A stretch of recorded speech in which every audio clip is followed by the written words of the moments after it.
Greetings, greetings, family. We are live. Welcome, welcome. It is indeed Wisdom Wednesday. When you see Sister Shanice in the house live, you know it's 8 p.m. UK time, Wisdom Wednesday. Thank you all so much for joining me today for another Sister Shanice show. Let me just grab that link and send it out so that posting to everyone to let you all know that we are indeed live and ready for another fantastic Blacktastic show today.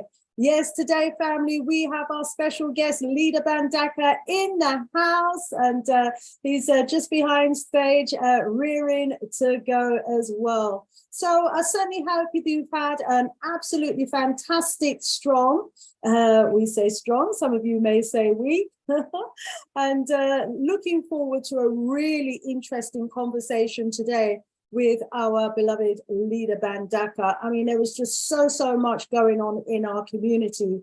And, you know, we have this platform so that we can come together and talk about the issues that are happening, that are impacting on us and our people from an African-centered perspective. Because if we want to raise the level of consciousness among us as a people, then we are the ones who are going to have to do the work. We are the ones who are going to have to be communicating with our people and bringing the knowledge, bringing the information, bringing the education, sharing the information with each other. And so when you get the link, please do share it. Let everyone know that we are live and rearing to go.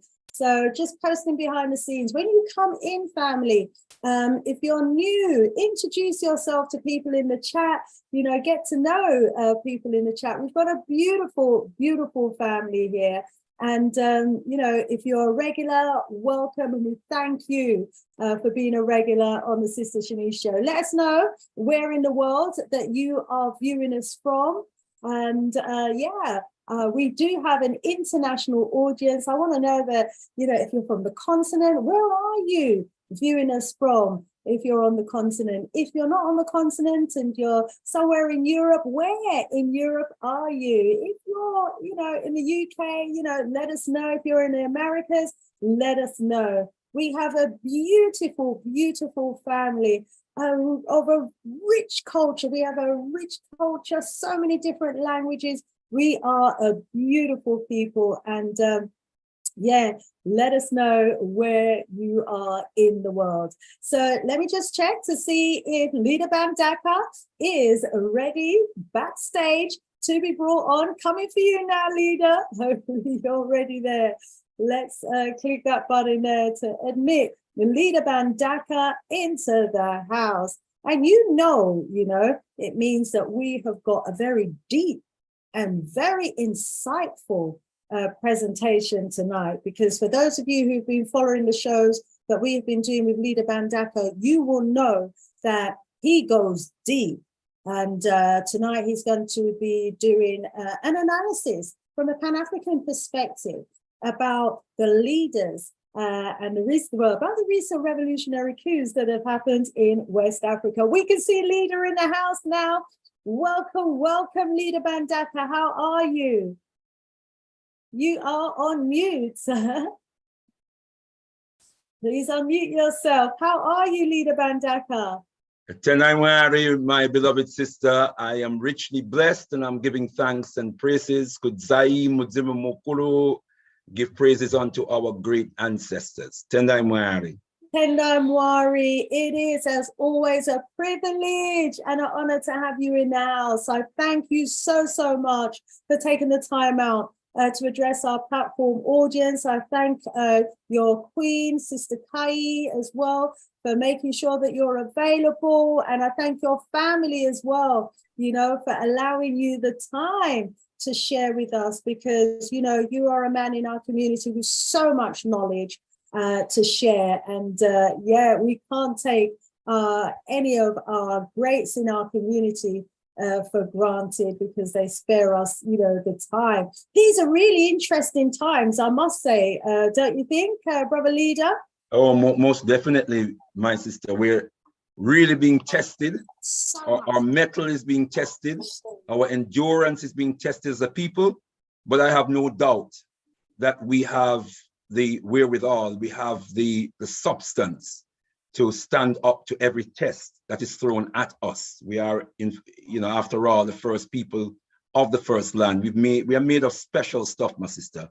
And so whatever they throw at us, we can absorb that, we can destroy it, and we can throw back at them. We can throw bombs back at them, brothers and sisters, when we really know who we are and when we're really organized in the way we can do and the way we should be. Tendai Mwari. Tendai Mwari. So welcome to the Sister Shanice show. And how have you been? How's the family? Have there been any really interesting events that you've been to recently that you might just want to share with us? A little info about? Tendai Mwari. Well, a lot's been happening, but sometimes, you when you ask a question like that, your brain just goes blank. But we were away for holidays for the children, the latter part of the summer holidays with our grandchildren wonderful in good old Cornwall, and it was just wonderful. It was a great time. Just being away and having greenery around us, an abundance of greenery around, and just being able to wake up in the morning and smell the air, take a deep breath and just feel fresh air going into your lungs, and just the children having the space, the landscape to just run where it's safe and have fun and enjoy themselves. We went fishing, got some fresh fish and, all that good stuff. And, it was just a wonderful time, and we just give thanks and praises for that. And of course, we start the month as usual with our Shumira, which is our monthly spiritual worship, where we gather at our African shrine as a communal family to give thanks and praises unto our Creator, to venerate our ancestors. And this particular month, Shumira was particularly well attended and was really uplifting in a very, very powerful way. So those are the two things I will highlight at the moment, my beloved sister. Tendai Mwari. Tendai Mwari, and Shumira is so important, because as we know, as a people, we have been captured spiritually, our spiritual essence has been colonized. And so there's a huge amount of work that needs to be done, isn't there, to get us back to the place where we're in our right spiritual mindset, and where we are, worshiping our African gods all over again, instead of worshiping gods that don't look like us, have never helped us, and are never likely to. And cannot dance to the beat of the drum. Our God must be able to dance to the beat of the drum. Aye. They must hear the drum, and they must be able to consume the rhythm and move with the rhythm.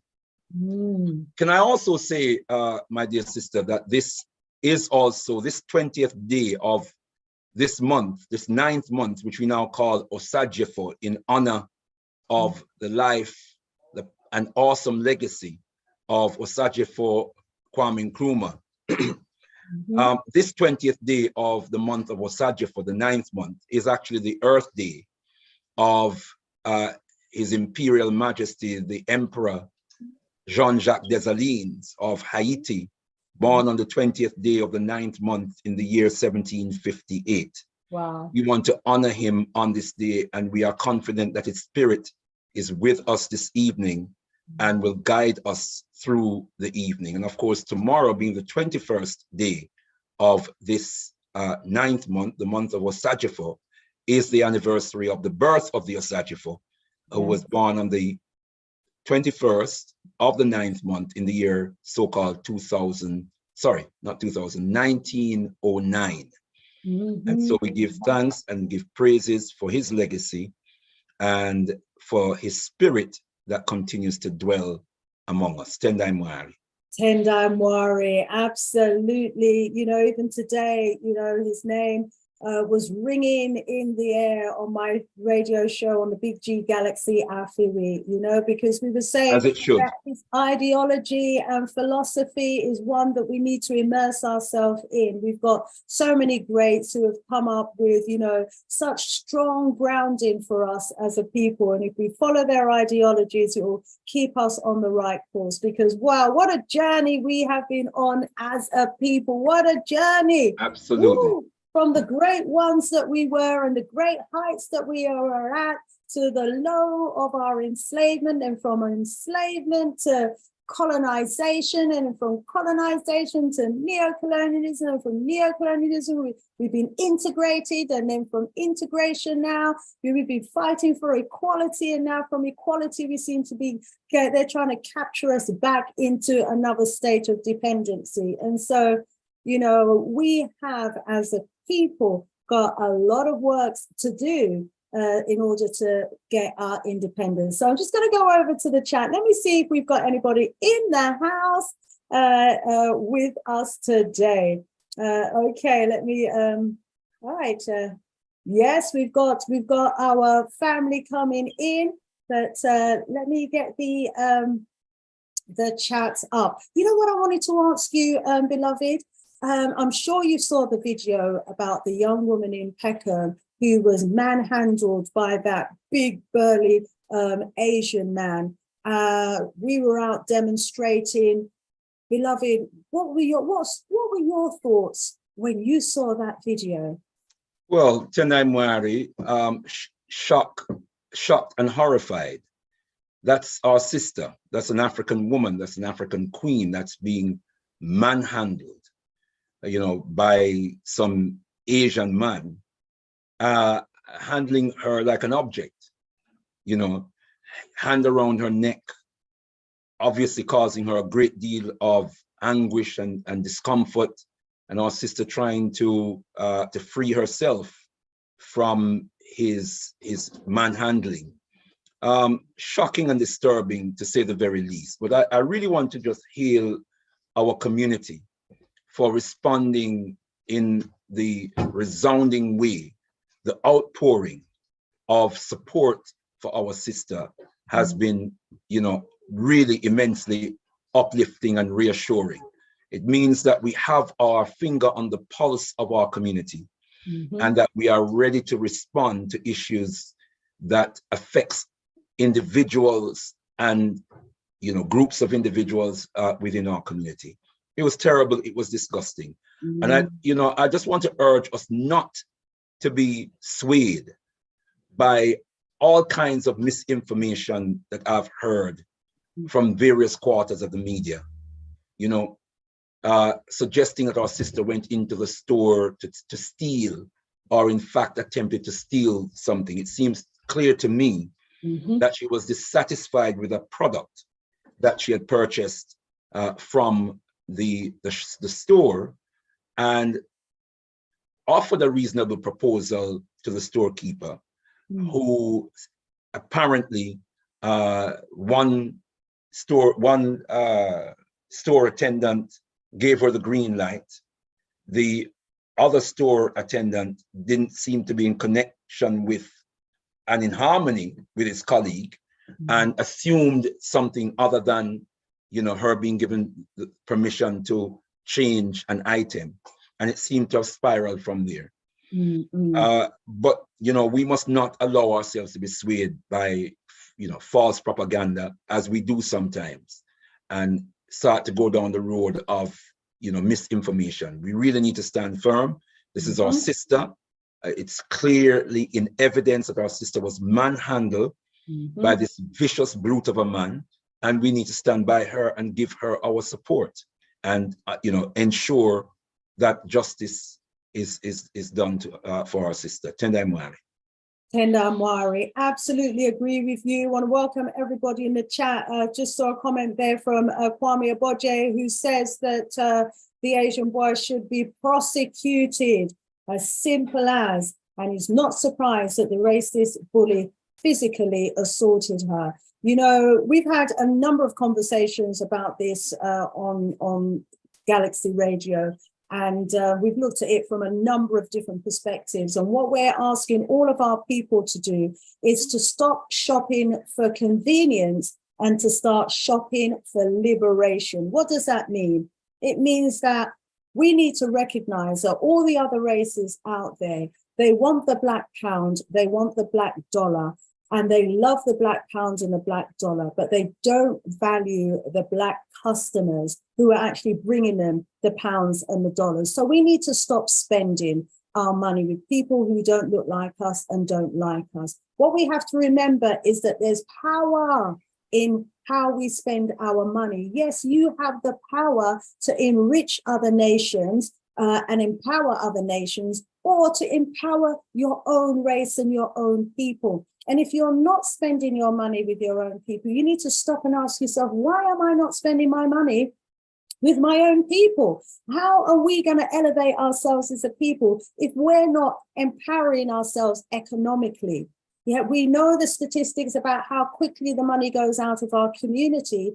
And that's because we quite often shop for convenience. But what we're saying now is we need to be shopping for liberation. And so when you spend your money, look and think who you're spending your money with, because we work hard for that money. We've actually got a list of hair shops now in North London, East London, West London, South London, and we're encouraging our people to shop with the black hair salons. If you want to go to the shops and get your creams and your lotions and your hair styles, whatever it is, find a black hair salon, find a black hair retail outlet. Let's grow our black retail outlets to the point where they can become wholesalers, and to the point where we can start importing our products directly from Africa. We've really got to start changing our shopping habits. And for those who prefer to shop online, there are black beauty salons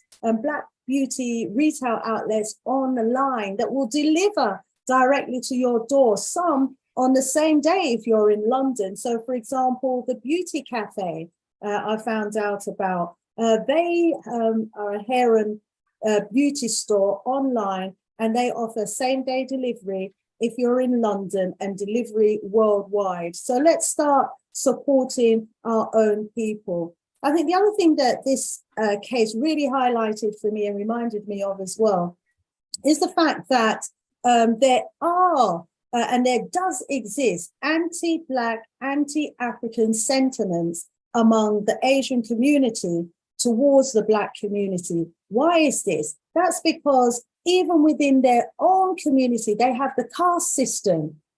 They have the caste system where the lowest of the low in their caste system are Africans, people of melanin complexion like mine and yours.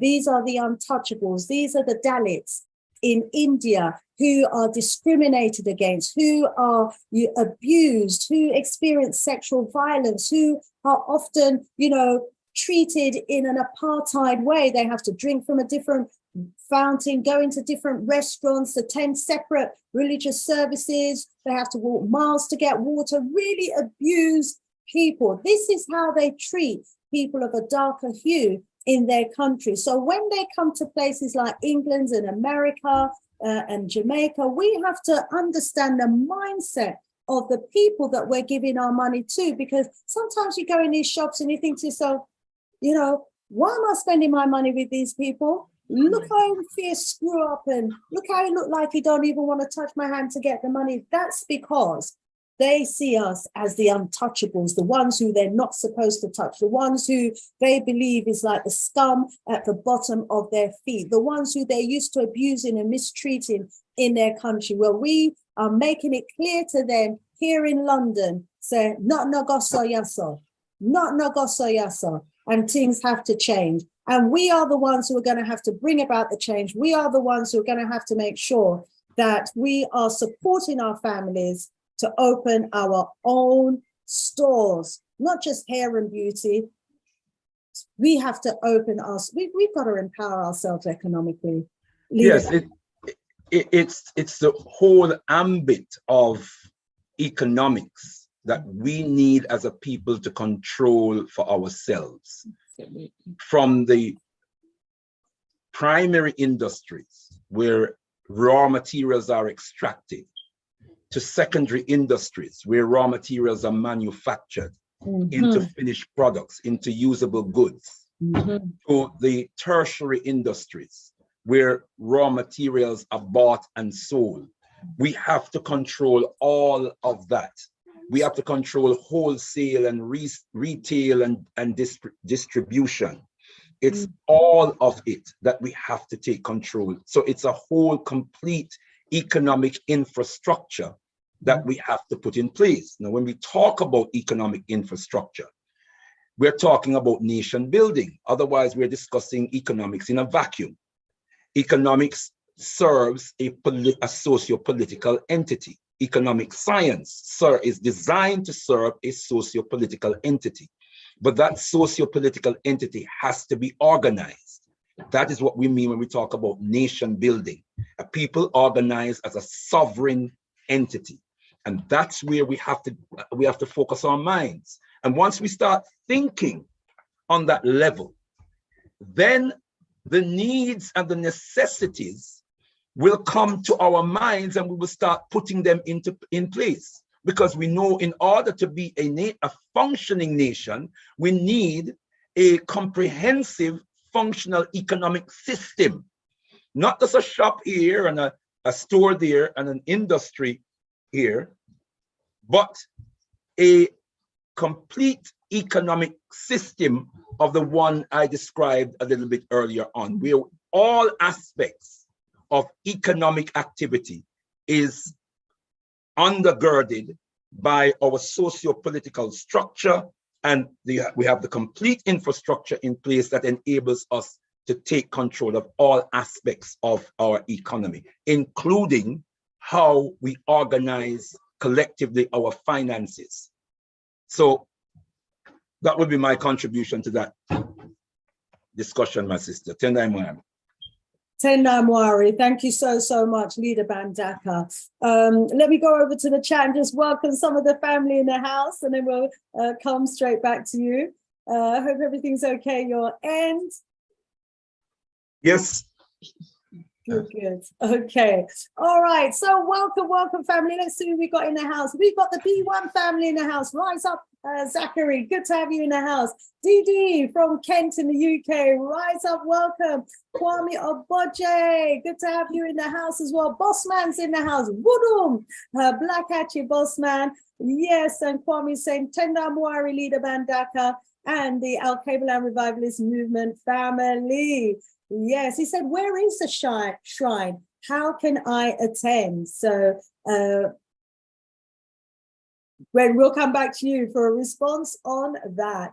Welcome. He's sorry, my sister. Did you ask me? You asked my question just now? Sorry. Yes, Kwame was sorry. Yes, Bossman was asking, where is the shrine and how can he attend? Okay. Our Shumira happens every first Umoja day, every first Sunday of the month, understanding that we name the days of the week from the Unguza Saba and not in honor of European gods and European goddesses, as we do when we say Sunday, Monday, Tuesday, Wednesday, Thursday, Friday, Saturday. We use the Unguza Saba instead. So we highlight African principles that are designed to unite and empower African people. So our first day of the Sabbath, the first day of the week, the Sabbath is a 7-day period, is Umoja Day, and every first Umoja Day of the month, we have our Shumira, and it's at St. Anne's Road in Tottenham. It's at the Chestnut Community Center in St. Anne's Road, Tottenham, N15. And we start at 12 o'clock. And the official finishing time is for our Shumira. The ceremonial part is 4 o'clock, but we go on after that for Karamu, which is our communal feast. Because as we say, a family who prays together, stays together, a family who reasons together, seasons together, a family who dines together, binds together. So we do all of that at our Shumira. We pray together so we can stay together. We reason together so we can season together, and we dine together so we can bind together. Tenda Imwari. I like that. So more praying, reasoning, and seasoning need for one. And yes. What was the last one? Dining and binding. Dining together, bind together. Binding. Yes, we need to do more of that. Absolutely, definitely, family. So thanks for letting everyone know how they can join Shamila. And you mentioned that Sunday is Umoja Day. What can you tell us what Monday and the other days are? So their Monday deity is? Yes, as we say, we name the days from the Unguza Saba. So Umoja Day is Sunday, Kochichagolia Day is Monday, Ujima Day is Tuesday, Ujama Day is Wednesday, like today is Ujama Day, Nia Day is Thursday, Kuumba Day is Friday, and Imani Day is Saturday. And Imani Day is Saturday. Yes, and we need to I think we need to start trying to use those days instead of, like you say, keep calling on their deities. Absolutely. As we do at the moment for using days a week. So absolutely. I want to quickly, finish off just welcoming the family in the house. Dee, good to have you in the house. Let me see if I've got any comments about anything that we've been talking about so far. Ldr Mbandaka Kwame Nkrumah says, I echo your sentiment. She was entitled to a refund or a replacement. Absolutely, because here in the UK, we've got what we call a Consumer Rights Act. Yeah, and consumers are entitled to a refund. If you buy a product, if you buy goods and it's faulty, or if you buy goods and you within a reasonable space of time, you've changed your mind and you bring it back and the packaging is all fine, the shop is duty bound to actually give you a refund. But you have some of these scrupulous shops out there that feel that they don't need to give you a refund. Well, the consumer department is on their case. But may I suggest that above and beyond that, we are entitled to be treated with human courtesy. Absolutely. And I can't help but believe that had she been treated with human courtesy, what transpired would not have happened. Someone comes into my shop, if I treat them with absolute courtesy, even if I'm not able to fulfill their desire or their requirements, I am confident that 99.9% of the time, if I am courteous in dealing with that individual, it will avoid any controversy and the kind of situation that developed in that shop. Clearly, our sister was treated with utter contempt and disrespect. Tendai Mwari, yes, she was totally disrespected. And,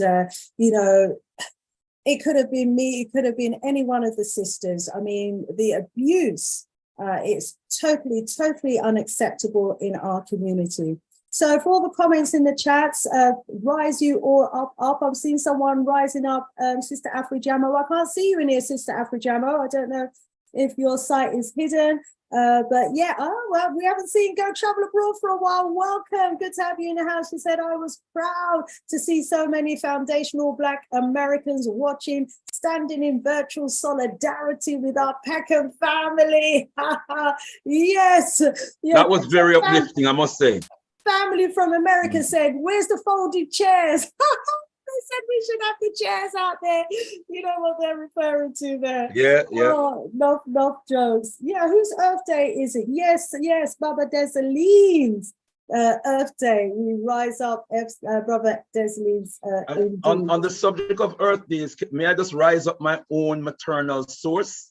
Yes. My dear mother, who celebrated her 12th Earth Day on her 90th Earth Day on the 12th of this month.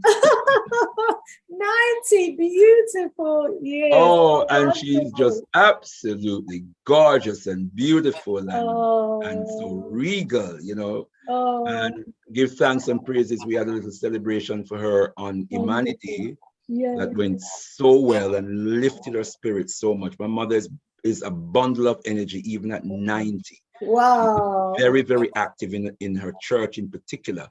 And we just give thanks and praises to the Creator for longevity, and for good health, and for the strength of spirit, the power of spirit that she possesses and that she exudes. I just love her so much. Oh, we love her too. Look who she's birthed. Look what she's given to so us. much. You know, your children. Oh, we love her too. Give her our love and regards, and we wish her many more years of good health and strength as well. And I will do. yes, Rise Up, Go Travel Abroad is saying Happy Earth Day to our Mama Queens. Absolutely.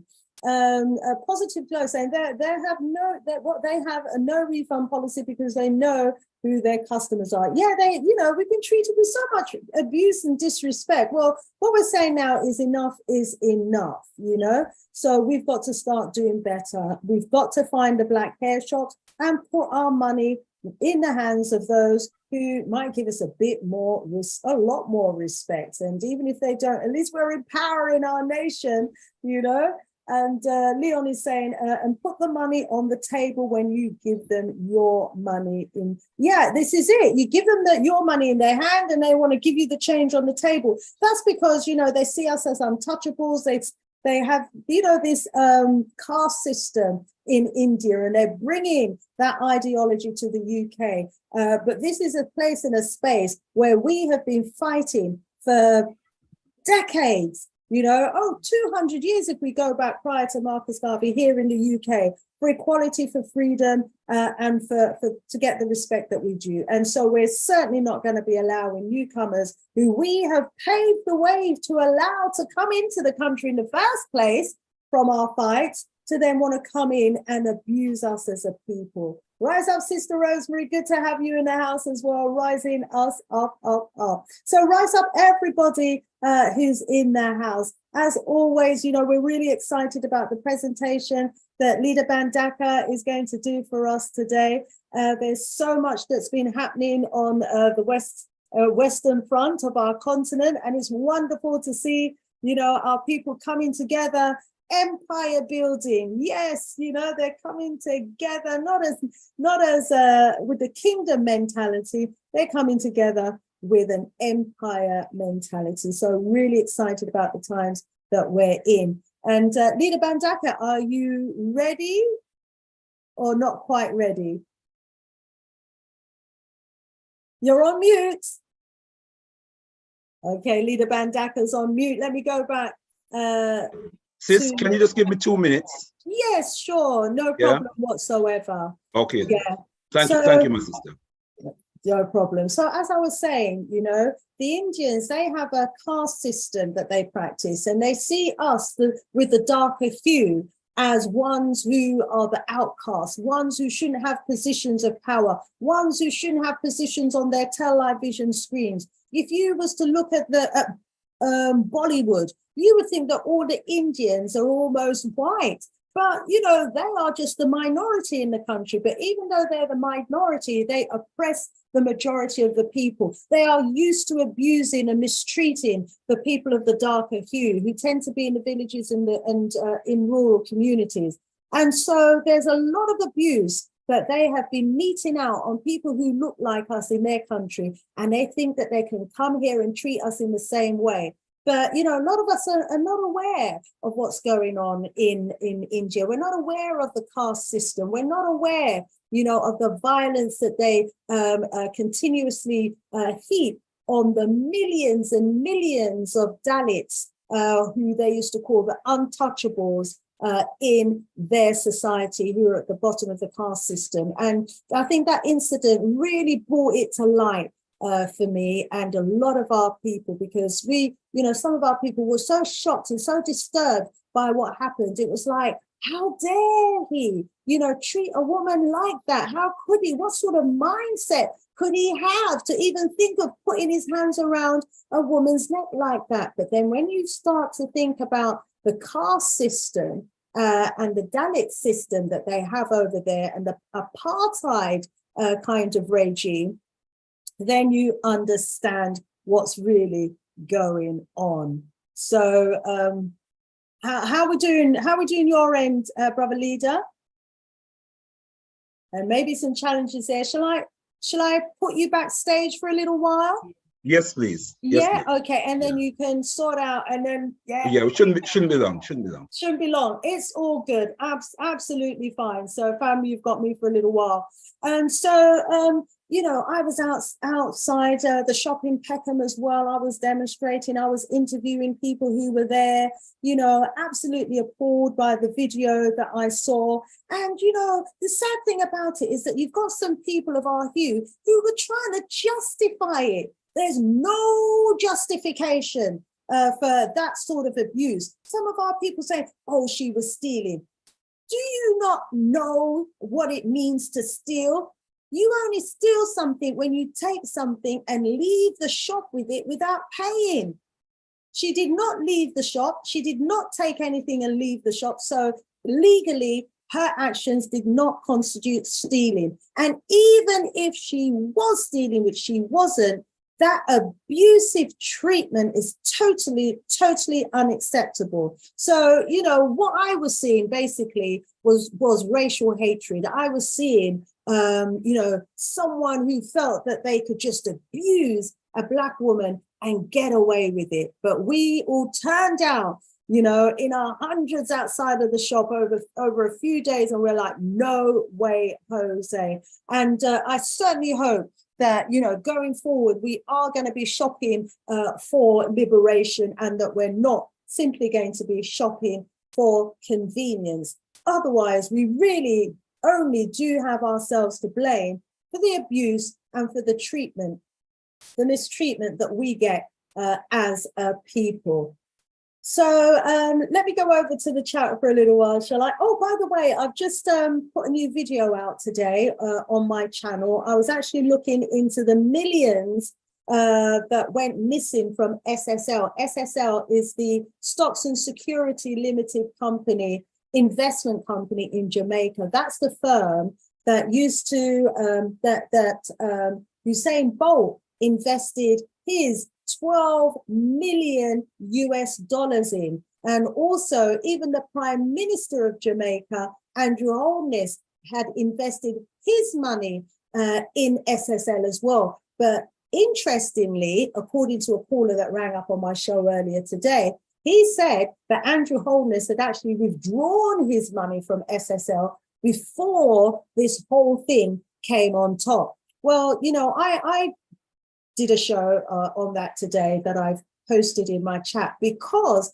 the Minister of Finance was trying to make a case for 15 million Jamaican dollars per month for the next, he didn't say how long for, but 15 million per month that he wanted his government to tax the population to pay the SSL staff. And so the Jamaicans were like, no way, Jose, are you mad? These people are the ones who teeth the people their money, and then you want to come to us so that we have to pay them 50 millions a month to keep them teeth himself in work? No way, they said. But, the finance minister was saying, well, we need this money to pay the staff because there's 22 employees and the bills are mounting up. And it's like, the people went absolutely berserk. And then when I looked into this situation a bit more, it turns out that they were also claiming 300 million Jamaican dollars from an account that is there, that's used. What's this? This account is like for all ill-gotten gains. So when the criminals do their crimes in Jamaica and their goods and their money get confiscated, it goes into this fund. And at the moment, there's 300 million in that fund. The Minister of Finance said he wants that as well. For what?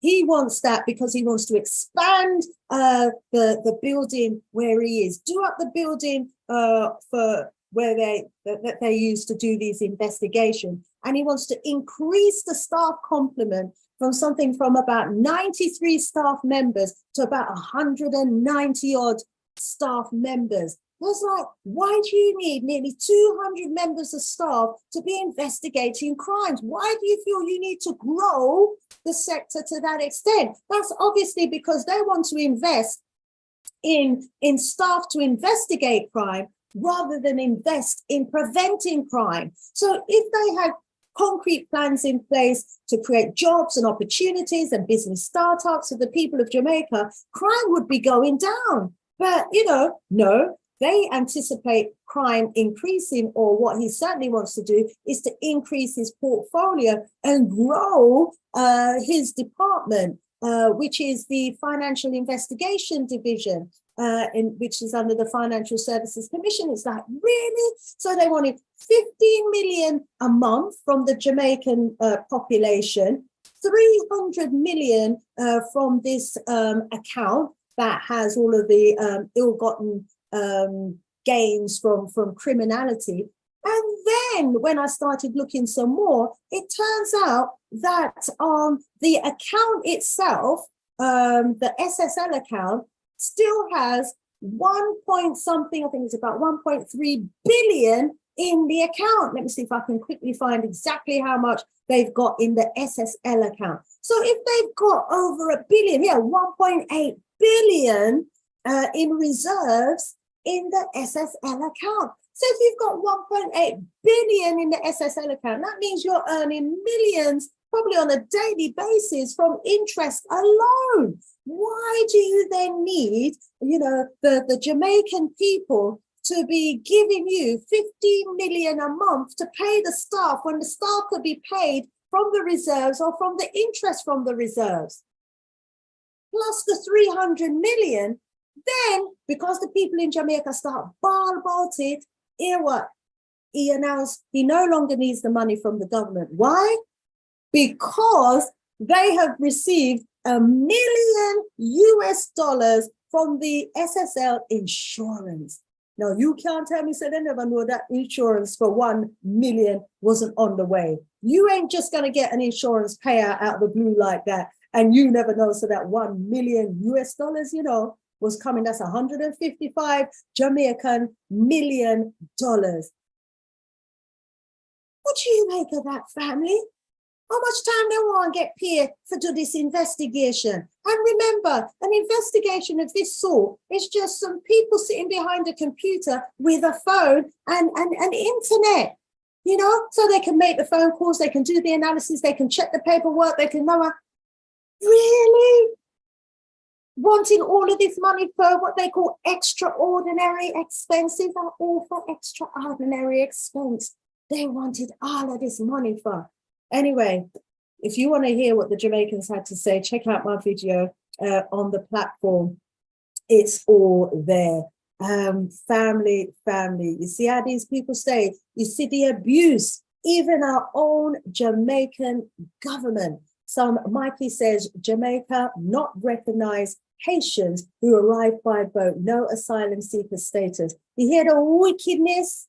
Haitians are our neighbors. Haitians, it's because of the Haitians why we have independence today in Jamaica. And look at how we are treating our people. Well, you see, they cool them, we're up in North Africa.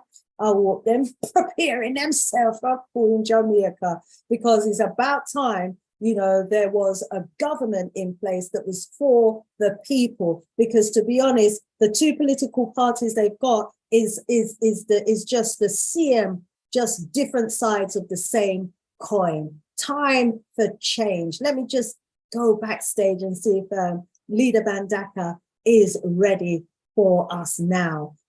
So I've just clicked on the admit. He'll be joining us soon. Wise Up Go Travel, who says, there it is, was waiting for the American KKK connection. So what are you referring to there, beloved? Rise Up He-Man says, hence they reprogram OJ and Kanye. Okay, the Kardashians is an anagram for Arcs Dayens. I don't understand that. Someone needs to explain a bit more. Our elders in Jamaica have been infected with American capitalism. Exactly. You know, how many millions do they really need? Brother leader, please unmute, you know. What a something. You hear how much money they want for this investigation and to fatten their coffers? Give them an excuse and they want to raid the entire citizen bank. Yeah, the world is inundated with greed, avaricious greed, you know. At an unbelievable scale. Yeah, absolutely, absolutely.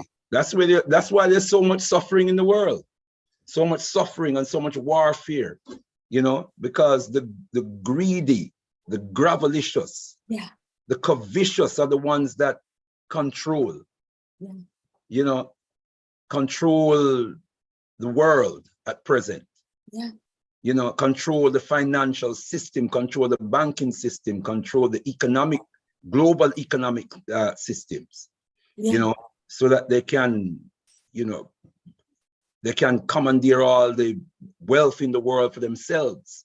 And the majority of the people have to suffer, you know, 800 million people. 800 million. When you think about it, people starving, 30 million people die every day. Can you believe that? From starvation. And there's no need for it. You know, any country in Africa can produce so much food to supply. Absolutely. You know, and large. Look at little Ukraine. Look at the extent to which they were feeding, you know, a good size of the world.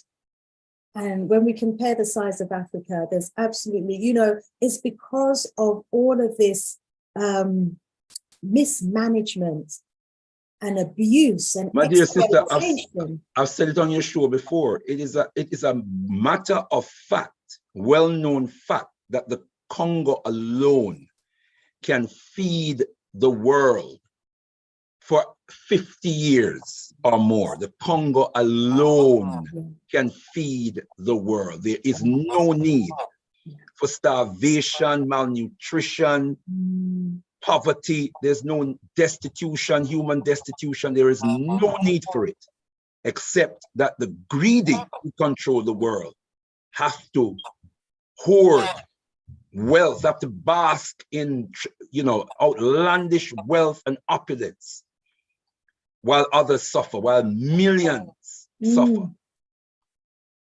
Tendai Mwari. Brother Kwame is asking for your mum's name. What should we call your mum? Oh, her name is Zoe. Elder Zoe. Okay. Mama Zoe. Mama Zoe, we love you. Mama Zoe. Thanks and praises. Love to you, Mama Zoe. That warms my heart. That warms my heart. You thanks and praises. So are you ready for us? Yes, good and ready. Oh, good and wonderful, ready. wonderful. And so, family, you are in for a big treat today. You know, as always, as you know, when Brother Ldr Mbandaka comes, you know, he does his research and he goes deep. And so, you know, he goes beneath the surface, because quite often we see things at a surface level. And what we see at the surface level can sometimes be a bit superficial. And so, you know, this is why we really do appreciate Ldr Mbandaka when he comes on the Sister Shanice show. Ldr Mbandaka, he is the spiritual leader of the Al-Cabral revivalist movement. And I need a more up-to-date, I think, CV from our beloved. But, you know, he's a spiritual leader. He is a representative on the Big G Galaxyafiwe for the Al-Cabral revivalist movement show. He's a father, he's a grandfather, he's a treasured member of our community. He's a Pan-Africanist. You know, he is a revolutionary Pan-Africanist, as we have here. And today, he's going to be delivering a presentation to us that is going to be looking at the coups in West Africa from a revolutionary Pan-Africanist perspective. Over to you, Ldr Mbandaka. Oh, you're on mute. Tendai mwari, my dear sister Shanice. Rumbidzo kuna mwari ye Africa, to the God of Africa be the glory. We give thanks and praises to our ancestors. We say kudzai mudzimu mukuru, give praises unto our ancestors.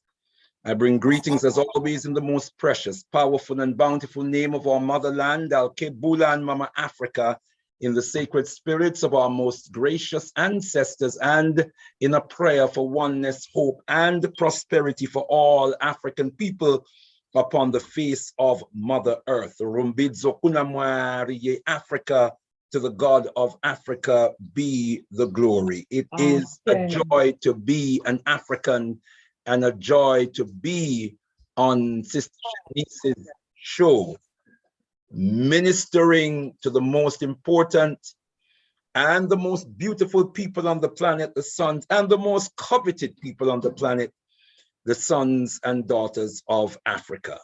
In fact, it is that status that has us in this unenviable position that we are in the world today, where everyone, as Baba John Henry Clark says, that we are under attack, mainly because we have always had and still have something the world wants, can't do without, and don't want to pay for. That means that we are a very, very special, well-endowed people. We suffer not because we are cursed. We suffer because we are blessed. We suffer because we are endowed with the greatest gifts of the creator of the universe that has evoked the envy of all who look upon us from afar. They want what is ours. They want to be us, but they just can't be. So, beloved brothers and sisters, this evening, we are looking at the West African coups, and we are going to do a revolutionary Pan-African analysis of the coups that we saw in Africa. That said, I want to try and keep it simple. Just run through some basic, simple analyses. I'm going to try and do it as quickly as I can, beloved brothers and sisters, in the hope that you may have questions, in the hope that you may have some comments yourself, because I love to hear from you, the people, beloved brothers and sisters. Of course, I'm one of the people, but today I am in the seat of authority, so to speak, where I'm asked to share some thoughts with you. I must, before I go any further, express my love, respect, and profound honor to my dear sister Shanice, for your tireless bundle of energy that you have stored up specially for our people, and that you give so freely to our people every single day of your life. The work that you do, beloved, my beloved sister, is just priceless for us. And I pray that we all give you the value and the support that you really, really deserve. You are truly invaluable to our people. Thank you so much. Give thanks and praises, my dear sister. Tendai mwari. And so let me first of all quote from the source of wisdom coming from Amilcar Cabral, one of our greatest philosophers and political scientists, a soldier, a warrior, who says to us, hide nothing from the masses of the people. Tell no lies, expose lies whenever they are told. Mask no difficulties, mistakes, failures. Mask no difficulties, mistakes, failures. claim no easy victory. This is a man who went to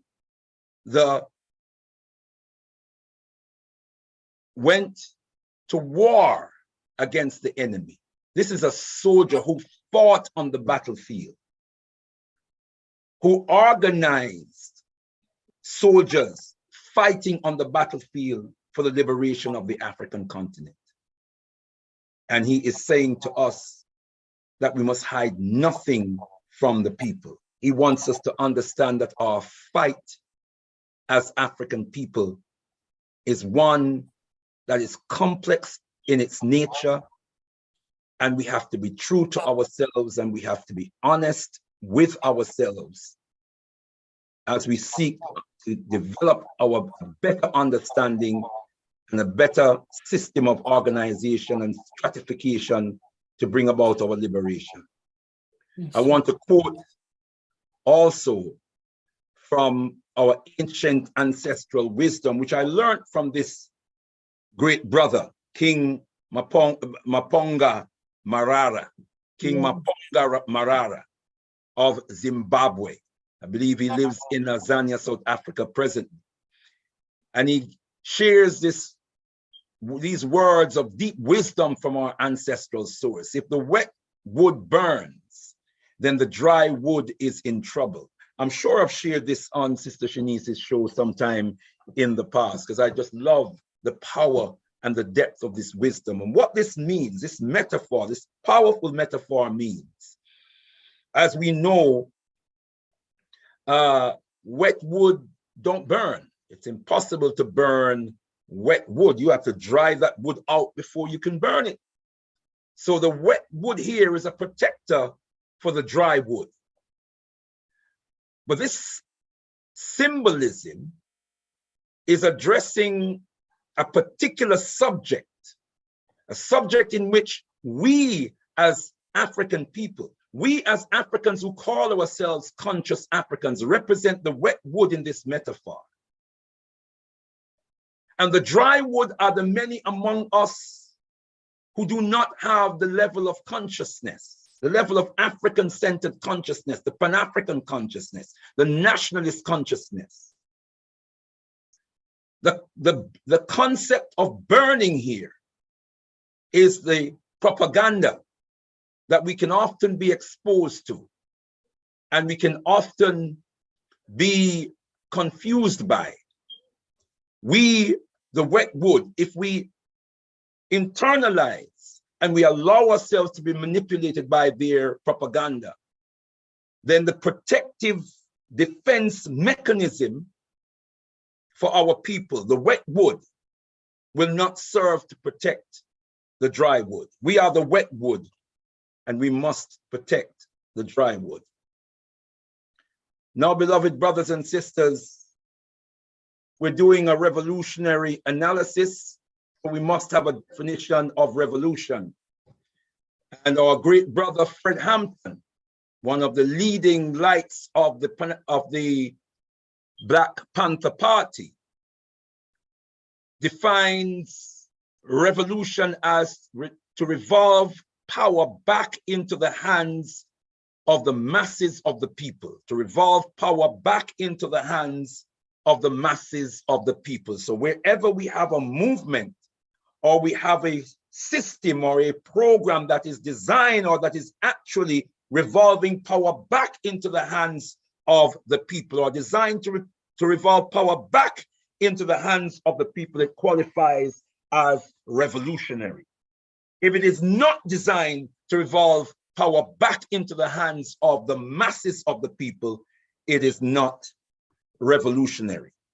We're doing a revolutionary analysis this evening, and it's a revolutionary Pan-Africanist analysis. And although I don't have a slide with the definition of Pan-Africanism, let me offer the definition verbally, which is the total liberation and unification of Africa and all African people under a autonomous Maatian world system. Let me say that again. Pan-Africanism is the total liberation and unification of Africa and all African people under an autonomous Maatian world system. So when we talk about Pan-Africanism, we are projecting towards a global system that we as African people must design for ourselves and in our interests, that renders us autonomous in our own lives and in the world that we are in, but also is undergirded by our Maatian principles, principles of truth, justice, and righteousness, so that we can have harmony, balance, reciprocity, and order in our lives as a people. Now, what is power? What is power? Because we want to revolve power back into the hands of the people. Power is the capacity to effect your will, your natural and informed will. It's the capacity of a people to effect their will. When you have the capacity, the capability, when you have the ability to bring your will into being, then you have power. I hope that makes sense. When you can will it and bring it into being, you have power. If you will it and you can't bring it into being, then you lack power. But power must be based on the natural and informed will of the people. What do we mean by this? We mean that which, when we talk about the natural will, every people have the will to be free. Every people have the will to control and govern their own lives. Every people have the will to have ownership and control over all that belongs to them. Every people have the will to be safe and secure. Every people have the will to know who their enemies are and to be able to protect themselves against their enemy. Those are natural instincts of any people, the natural and informed will. If our behavior, however, works against our interests, then our natural will has been tampered with in some way, because we are acting against our own interests. Our will is not in tune with the laws of nature.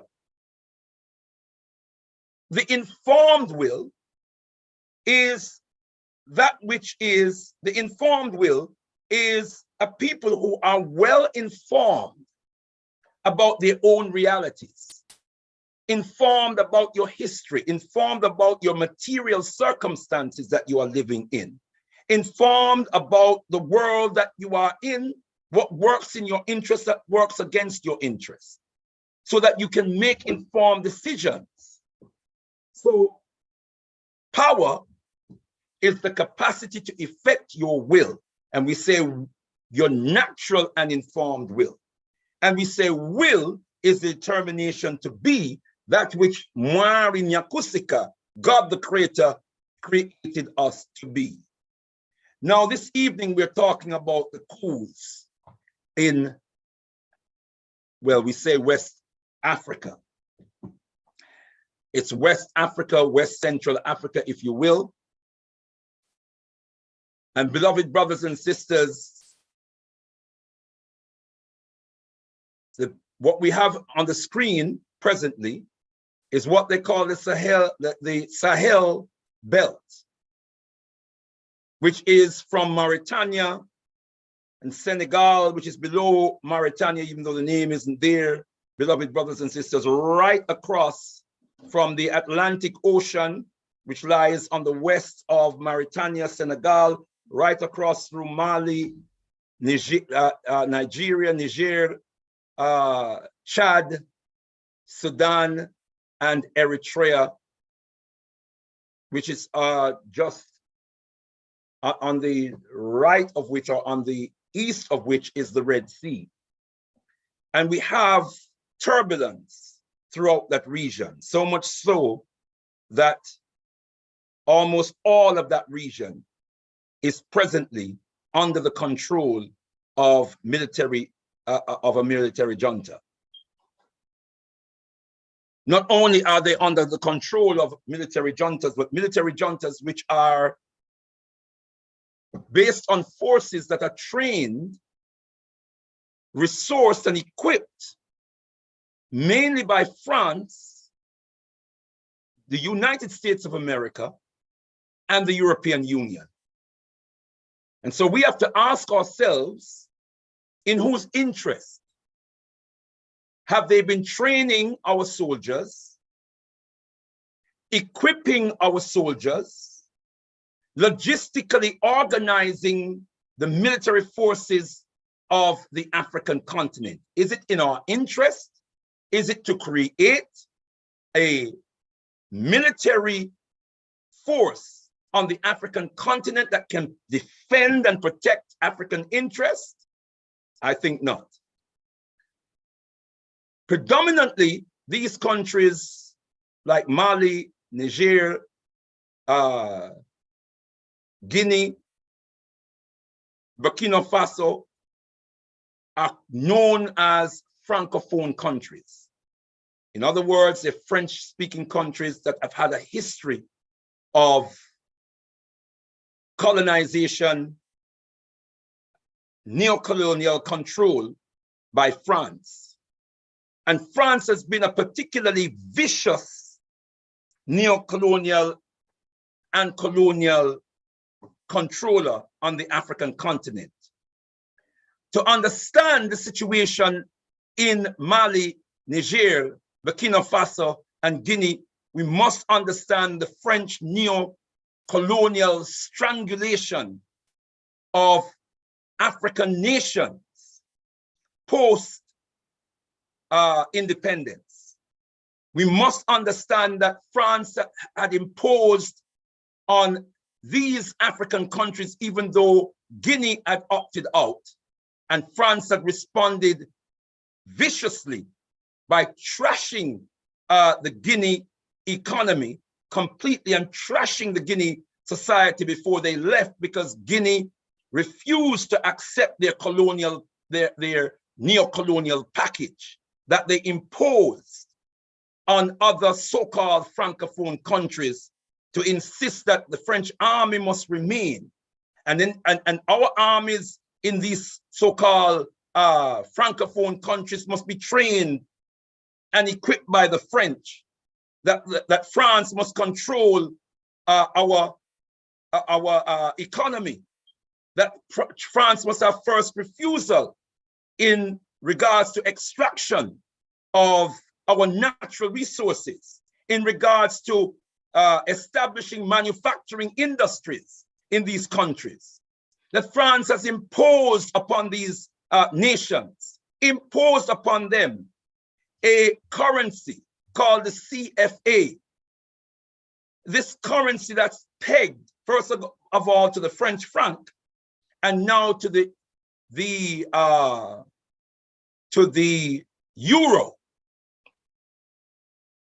So much so that France has had total control over the finance, where these countries had to submit, in the beginning, 85% of their foreign reserve had to be lodged in French banks, so that France can invest that money, and any loan that that nation requires, they must go to France, apply for that loan, and then France will determine how much loan they are worthy of receiving and will impose interest on their own money that they're borrowing from France. Crazy, crazy, beloved brothers and sisters. And this has been going on for decades, to the tune of 500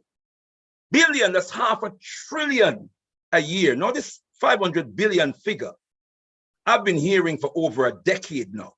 So it must be more than that now.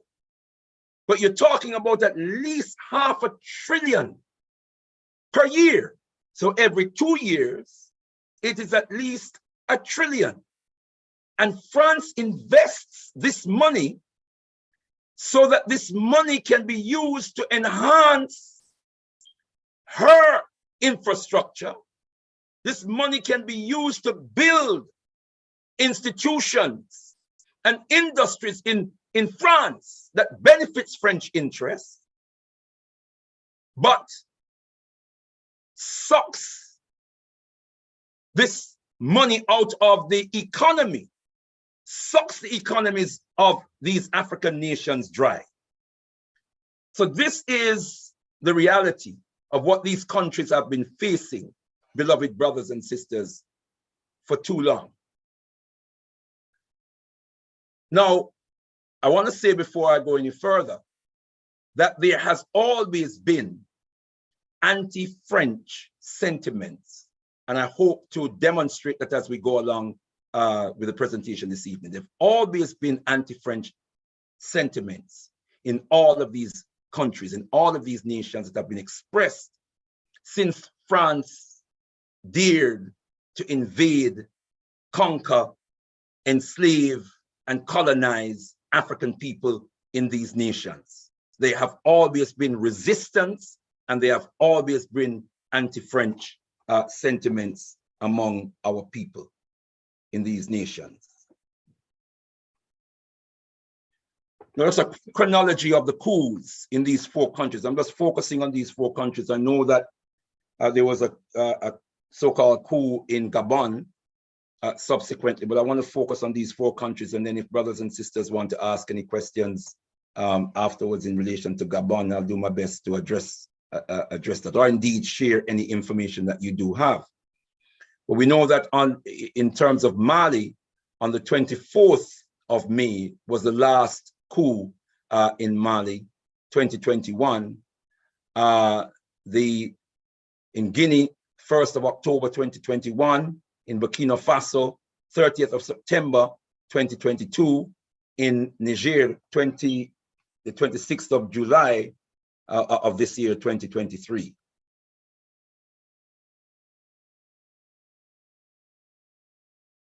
So let us look at who the coup leaders are, beloved brothers and sisters, as we move forward with our analyses. We have in Mali, we have Assimi Goïta of the National Committee for the Salvation of the People. We have from Guinea, Mamadi Doumbouya, who is from the Guinean Special Forces Group.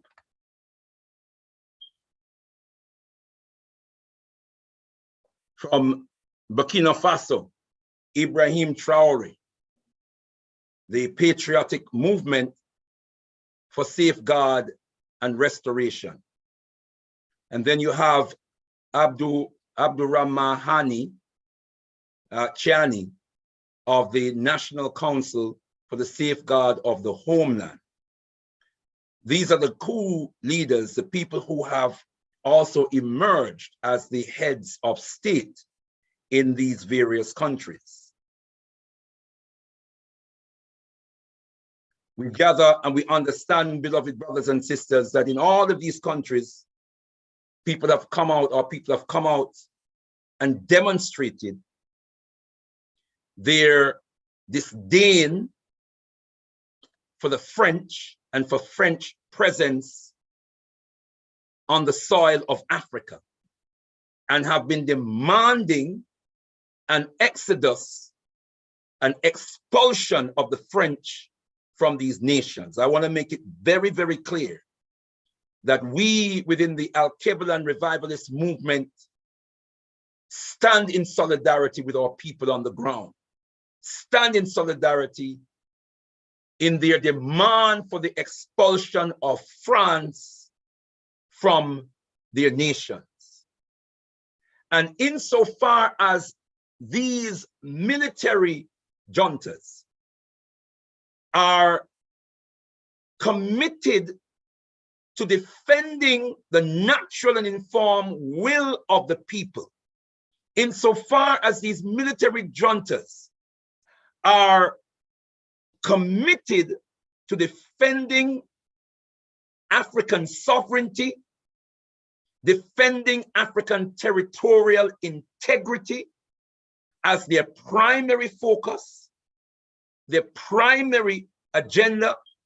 We within the Al-Keblan Revivalist movement also stand in solidarity with these military forces in these African countries, in these African nations. We also know that a lot of the people who are coming out on the streets, many of them are young people who are rising up, young people with a vision, young people with a determination to be free, to change the status quo. Young people who understand that Africa is theirs and are determined to take back their land and take charge of their destiny. We are in 100% solidarity with our young people. We want to encourage our young people to continue to demonstrate, to continue to rise up, to continue to do whatever and by any means necessary, fight for the liberation of our land and our people. Tendai Mwari. Now, what do we know about the coup leaders, as we ask? We already have the name of Assimi Goita. His rank is he's a colonel. He is 39 years old. Some sources give different information, 40, 41, but he's at least somewhere between 39 and 41 years old. It looks like most sources put his birthday in 1983. And so that would make him, if he's born October 1983, he would be approaching his 40th birthday. And he was born in Kati, Mali.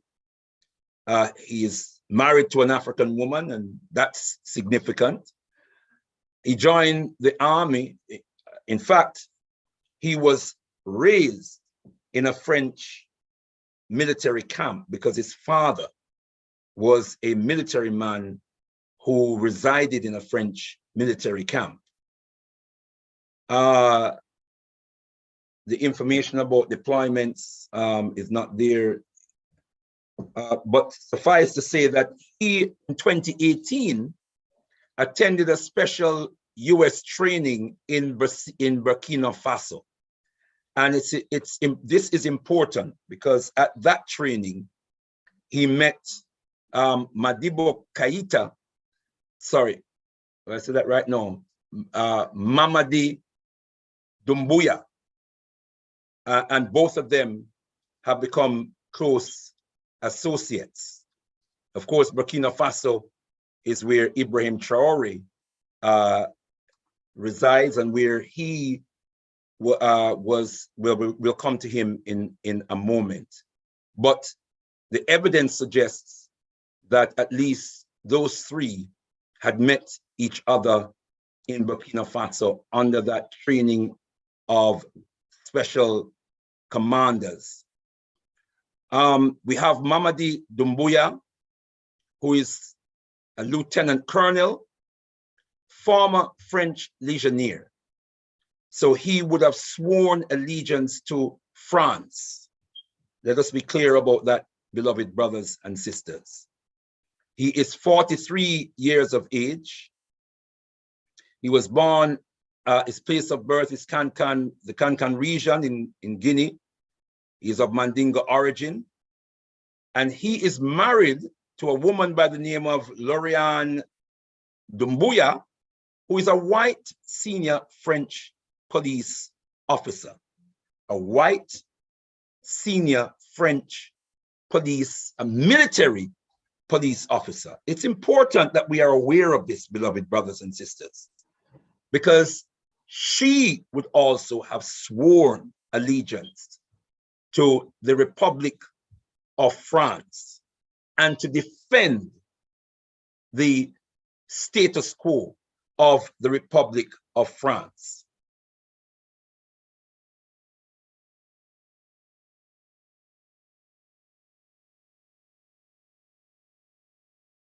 Mamadi Doumbouya joined the French army, the French legionnaires, as we say. He became a corporal before he returned to Guinea to lead the Special Forces Group, an elite military unit. So it's important that we are aware of that, and the significance of that will become even more clear as we go on. Here are his deployments.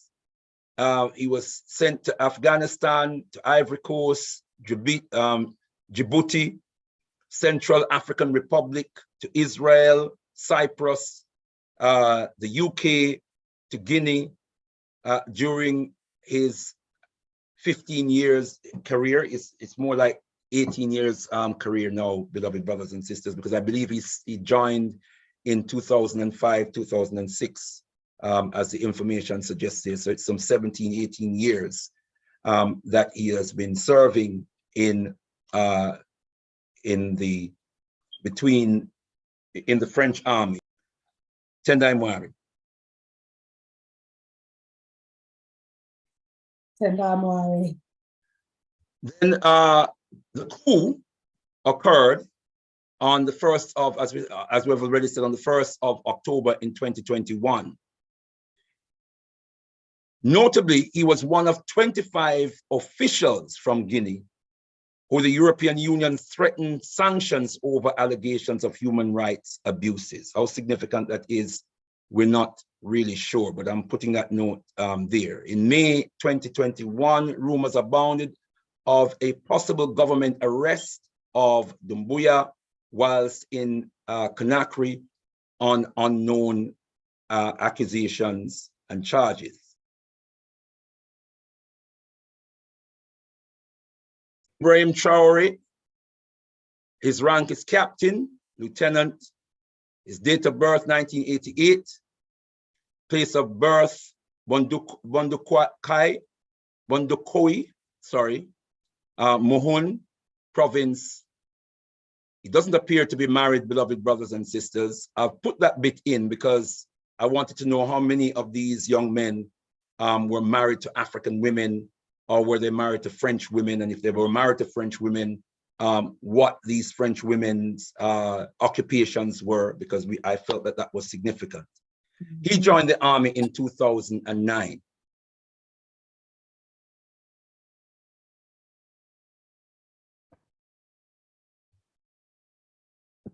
Deployments, he was drafted into a United Nations special force, peacekeeping force, beloved brothers and sisters, known as MINUSMA, which is a French mission, multi-dimensional peacekeeping force in Burkina Faso. And he has been to various countries, beloved brothers and sisters, as part of the UN peacekeeping force.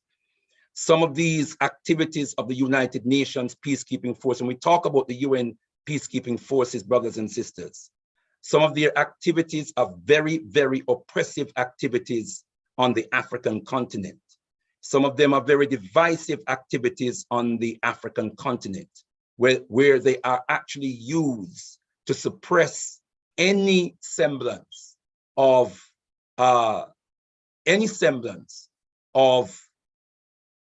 liberation, revolution that our people might express. It's important to know this, beloved brothers and sisters. Then we have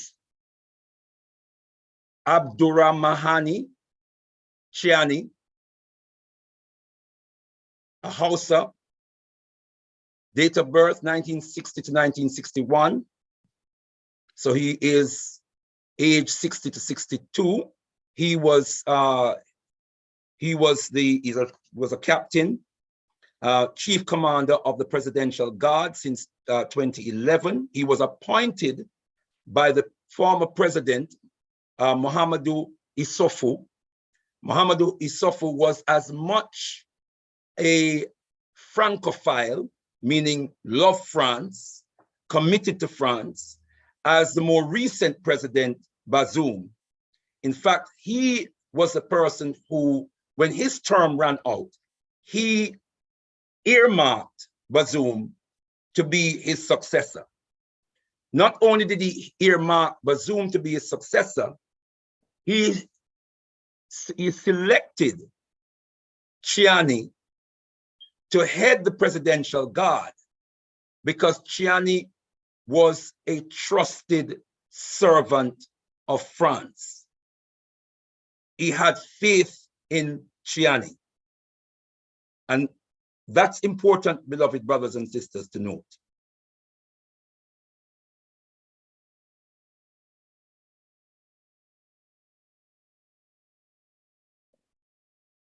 Chiani joined the army in 1984. So he has been in the army for nearly 40 years. Here he's looking to retire now. He trained at the National School of Active Officers in Senegal. These military centers and military institutions predominantly are controlled by France. Most of the training that takes place. Remember, beloved brothers and sisters, I mentioned earlier on about the neo-colonial package that the French imposed on 14 or 15 African nations. One of the clauses in that package was that French military presence must be maintained in the country, and the French must literally control the army, train the army, equip the army, and control the army of these nations. Again, deployment, UN peacekeeping missions in Ivory Coast, the Sudan, the DRC. We must remind ourselves of the role that the United Nations played in the Ivory Coast, where Ldr Mbandaka, who had become, antagonistic to the French presence in Ivory Coast. And I'm not suggesting that he was a revolutionary Pan-Africanist, but he was certainly a reformist of sort who had developed very strong anti-French sentiments. The French did not like him.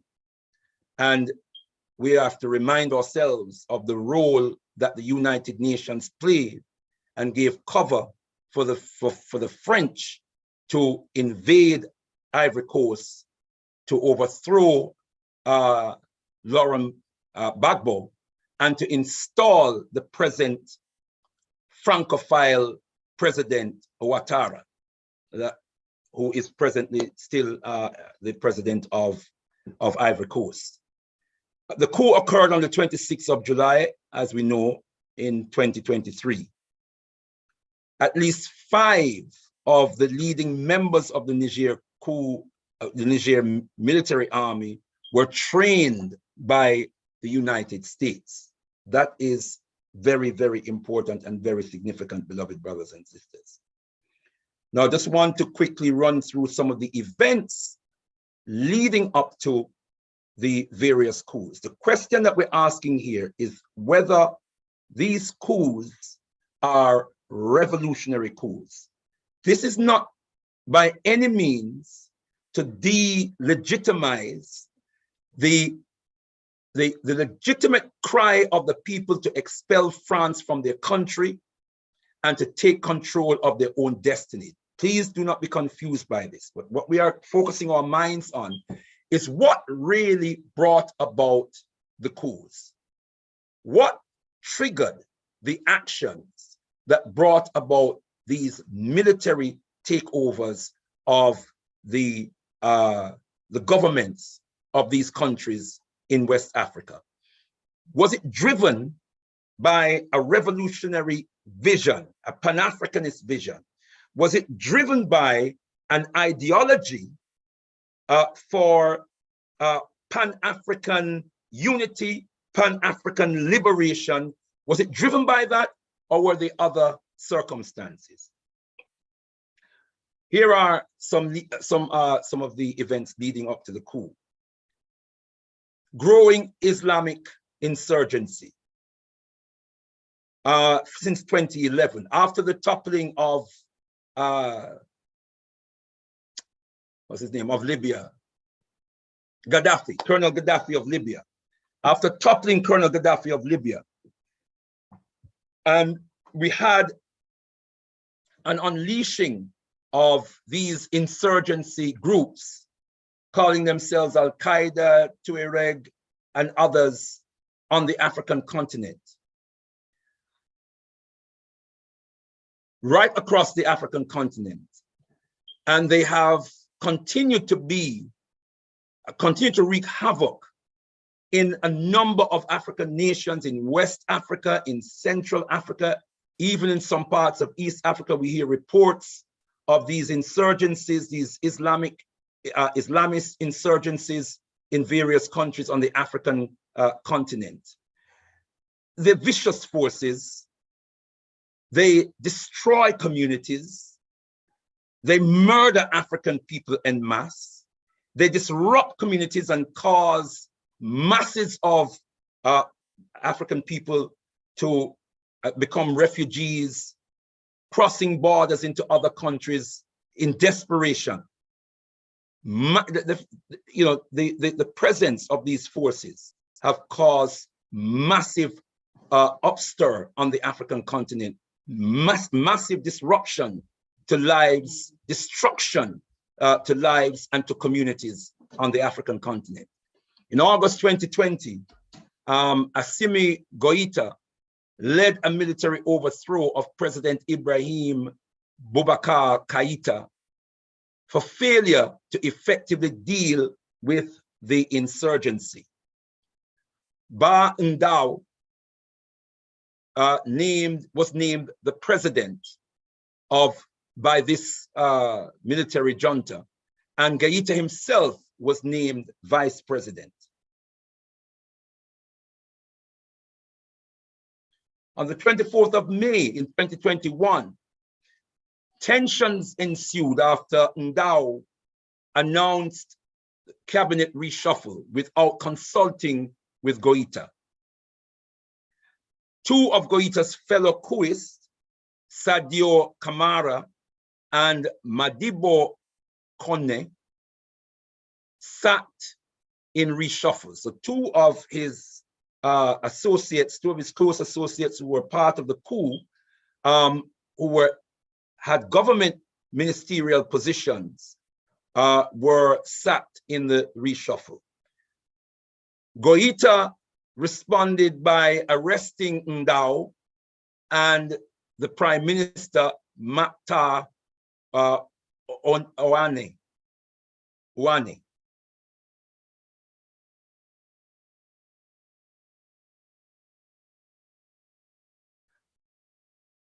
Events leading to the Guinea coup. So let me just summarize that for a moment, beloved brothers and sisters. So what we see here is pressure being put on the army because of the escalating insurgency. We see there's we see that there's an overthrow of the government, and we see that in consolidating the new government system, there's conflict between the president and the vice president, and there's another coup that overthrows the person who was selected as the president. But this is internal conflict. It's not a discussion around a revolution in Mali. It's not a discussion around how do we liberate our people. It's not a discussion around expelling France because of the history, France's history in Mali. It is a conflict between a power struggle that's going on between those two in the government, in the military junta that was set up after the president was overthrown. Then you had in events leading up to the coup in Guinea, the President Condé, who was in his second term, who had agreed to to several $billion project with China to improve infrastructure for mineral extractions, especially bauxite, which is half of the world's deposit. Guinea has half of the world, not half, a quarter of the world's bauxite deposits. Just as how Niger has, a huge percentage of the world's uranium. Tension ensued between France and Condé.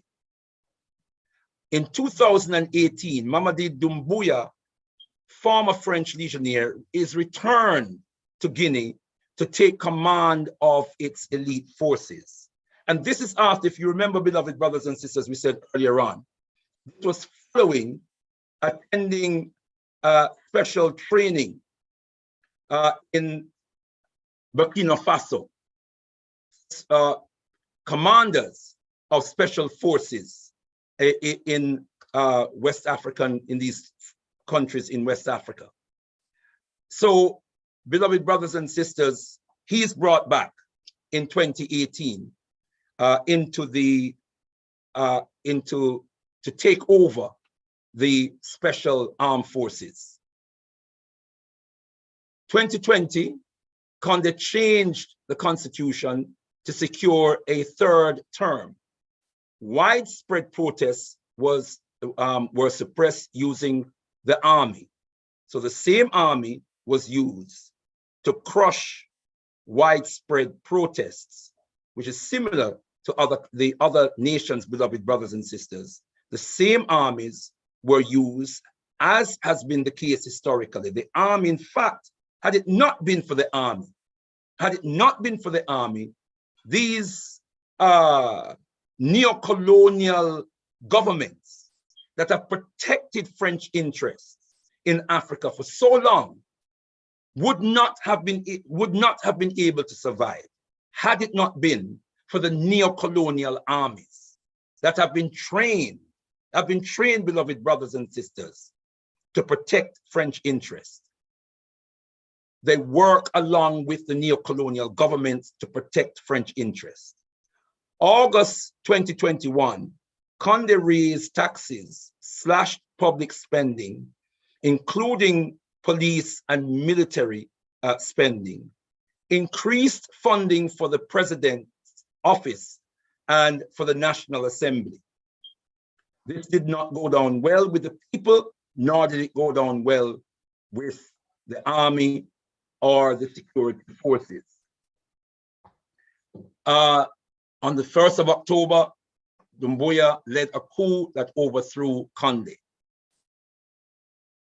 The New York Times, beloved brothers and sisters, reported that the US Pentagon Green Beret, this is a special military force from the US Pentagon, were in Guinea a week before the coup, beloved brothers and sisters, training the very soldiers that were involved in the coup. Now, I want to share with you, and I hope this works. If you see something that says optimize audio, then click it. Mm-hmm.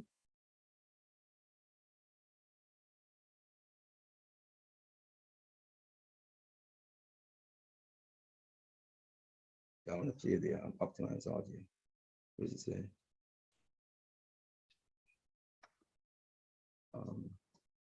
Okay, this is the page it's taken us to. It could be because you're not signed in, and just reject all. I always rejects everything. Reject all at the bottom there.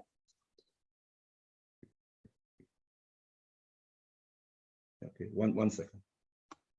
Mm-hmm. Yeah. Yeah, he will. Now, this is an important video, like brothers and sisters, to see.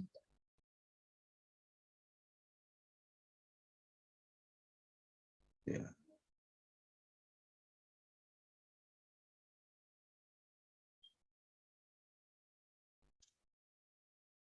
Chair, now recognize Chairman Florida, Mr. Gates, 5 minutes. General Langley, I have constituents. Can you hear it, sis? Across Africa on train and Yeah. equip missions. Yes, I'm hearing it. It's a bit low, but we're hearing it. Africans has the United States military trained and equipped. Congressman, I don't have that figure. I can get that figure for you. Ballpark, just, how many? Congressman, it would be a wild guess. It seems like something we should know, right? Over the years, we have trained a substantial number, especially in the Gulf of Guinea states, but Like more than 10,000? It is more than 10,000. More than 50,000? I'll say we're reaching around 50,000 at least. And what percentage of the people we've trained end up participating in insurrections or coups against their own government? Very small number, Congressman. Very small number. So what percentage do you think? I'd say probably less than 1%. But it does happen. The IMAC program is enforced, and we push a significant number through our schools across the. Yeah, and what data sets do you track to arrive at the conclusion that less than 1% of the roughly 50,000 that we've trained have participated in coups? It'd be like about 500, about 1% of 50,000. Congressman, you may have that information. I don't at this time, but I know. Well, I know there's some, right? Like go ahead and throw up that image. This is Colonel Mamade Doumbouya, and this is a photo of him. Did we train and equip him in Guinea? By name, I cannot identify that. Well, that guy in the middle with the big red hat, Colonel Mamade Doumbouya, that's him with a bunch of U.S. service members outside of our embassy. And just months after this photo was taken in 2021, he led a coup in Guinea and threw out the leader. Does that concern you? Congressman, core values is what we start off with in IMA programs. Do we share the core values with Colonel Doumbouya? Core values. I will repeat that.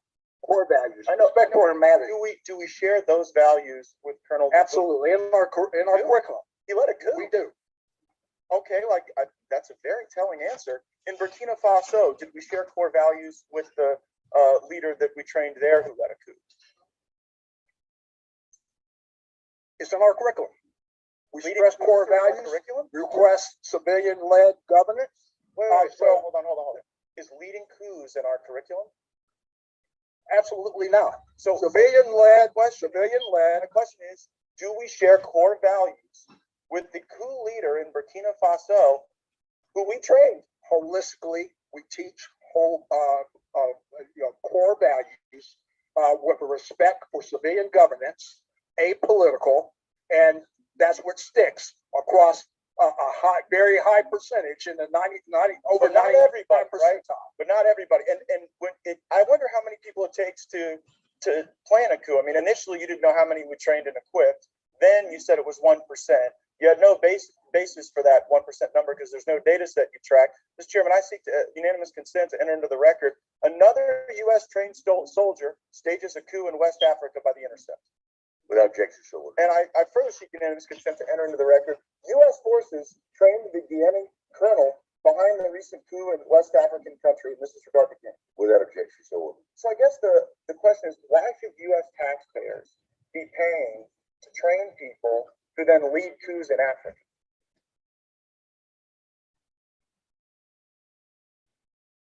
Congressman, our curriculum harvests core values and also to be able to embolden these were a representative democracy. But general, that democracy isn't what emerges. The problem is, I know you may have great confidence in what you're teaching, but when two governments have been overthrown, I guess how many governments have to be overthrown by people we train before you sort of get the message that our core values might not be sticking with everyone? Is it 5 countries? 10? We'll continue with our.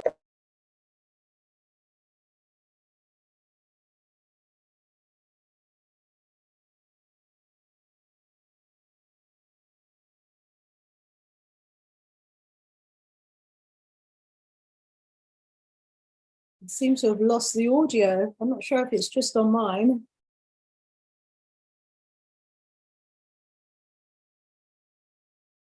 And I think we could use our resources far more effectively than doing this. Gentleman's time. Chair, I recognize gentleman from New York, Mr. Ryan, for 5 minutes. Thank you, Mr. Chair. Thank you all for being here.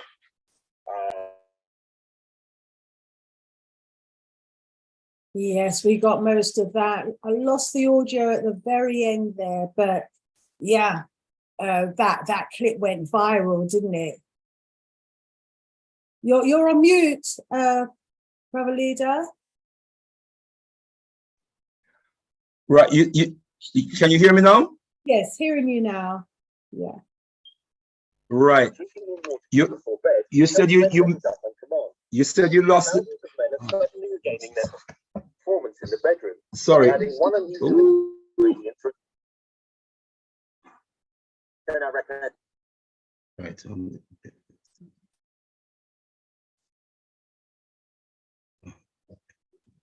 Exit. The X in the top right-hand corner, that should disappear.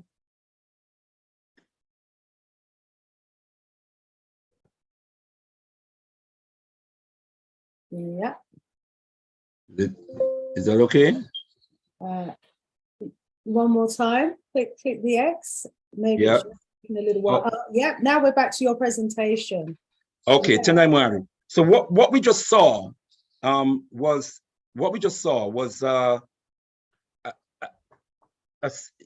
we saw a Senator Matt Gaetz, interrogating the head of AFRICOM, General Michael Langley, on coups in Africa led by military commanders who were trained by the American government, by the American army, which is by implication the American government. Not only are they trained by these American government, they're funded by them. They are equipped and they are funded by them. In many cases, their wages are paid by the American and French governments. It's important that we are aware of this, beloved brothers and sisters. And as we said previously, there is a report that the Pentagon, the US Pentagon Green Beret, which is a highly specialist force, was actually in Guinea training the very soldiers who were involved in the Guinea coup. We've shared information to the effect that Mamadi Doumbouya was trained in Burkina Faso as a special commander. That same year, he was brought, after his training, brought into Guinea to take over the special armed forces in Guinea. Now, I think we have to join up these dots and ask some serious questions, some very serious questions about who these co-leaders really are. Where do their allegiances really, really lie? I'll come back to that in a moment, beloved. But Tendai it's already 10 minutes to the top, from the top of the hour. Yeah.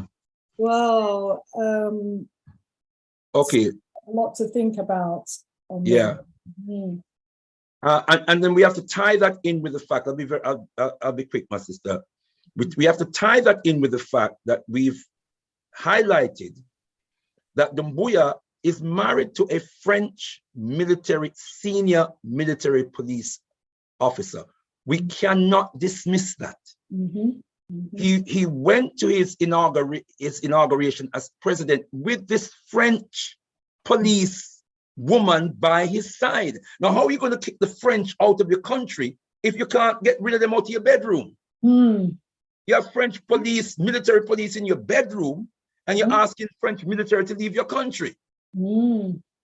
That seems a massive contradiction.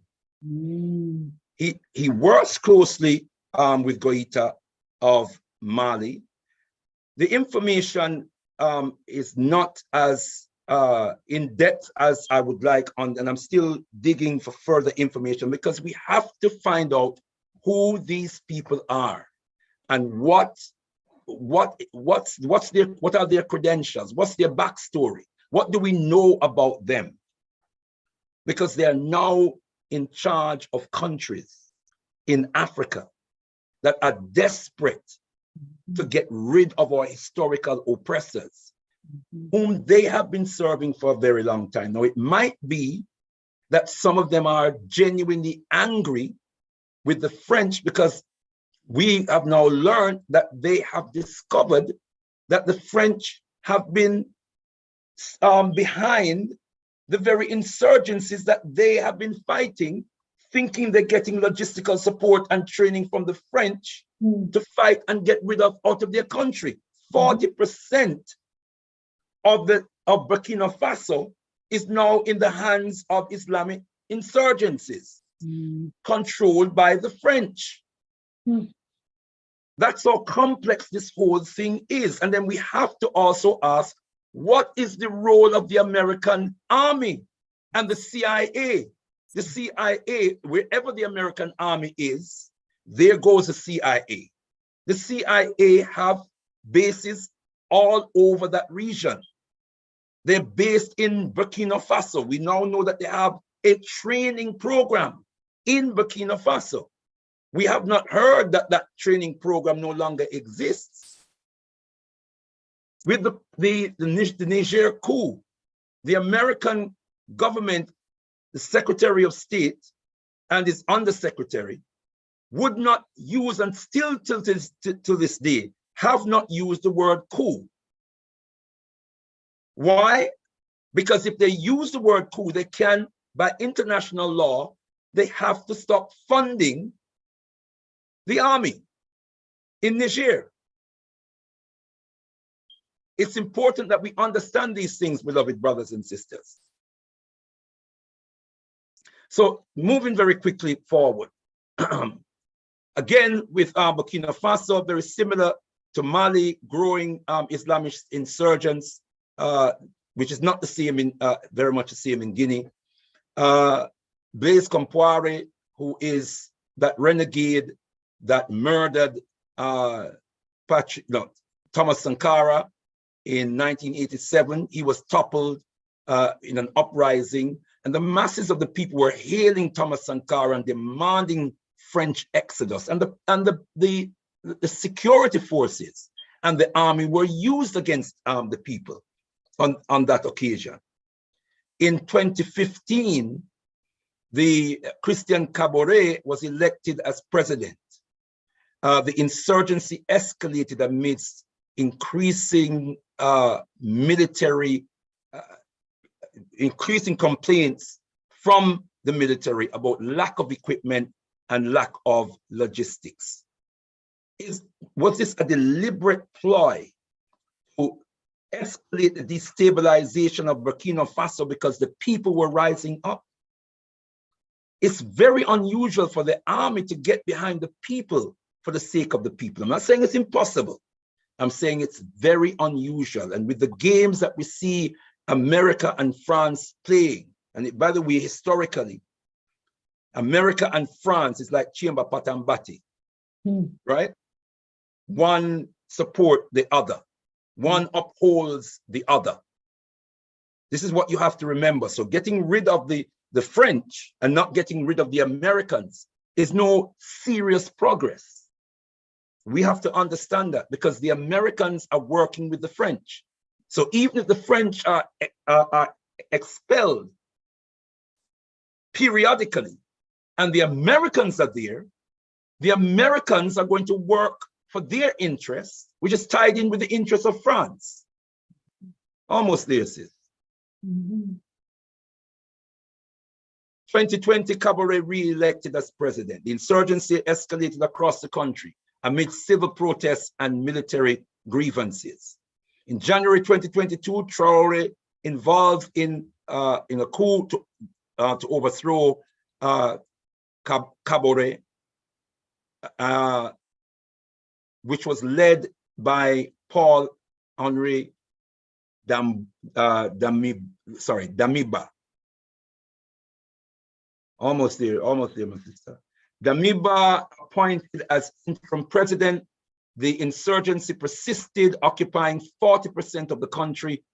On the 30th of September 2022, Traoré led a coup overthrowing Damiba, now exiled in Togo. And by the way, Togo is headed by a president who is as much a Francophile as any Francophile we've ever seen on the African continent.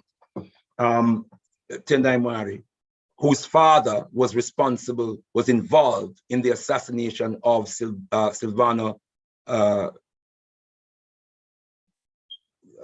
in 1963. President Silvano in 1963. So Tendai Mwari,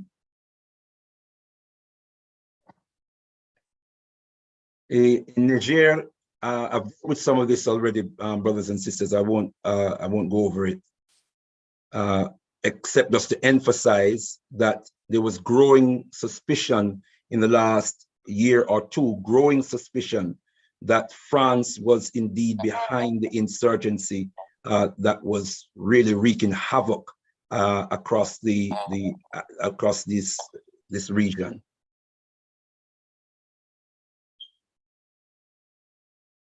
Reports abound that President Bazoum had decided to replace Tchiani as head of the presidential guard. He had lost faith in him, and on the 24th of July, he had made a decision in a cabinet meeting that he was going to dismiss Tchiani and replace him. Tchiani got wind of this, and on the 26th of July 2023, Tchiani led a coup toppling Bazoum. His government he has expressed his reason for the coup being the gradual, inevitable demise of the country in effective government security and strategy. Want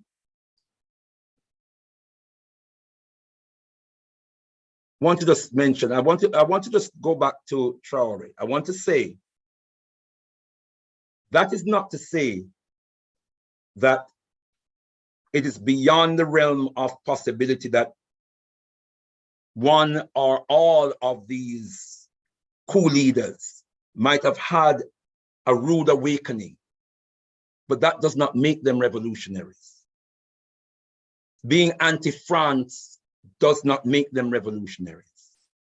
Being a revolutionary is coming into an awakening, an ideological awakening, and sustaining the essence of that awakening in what we do for our people and in the interest of our people over a sustained period.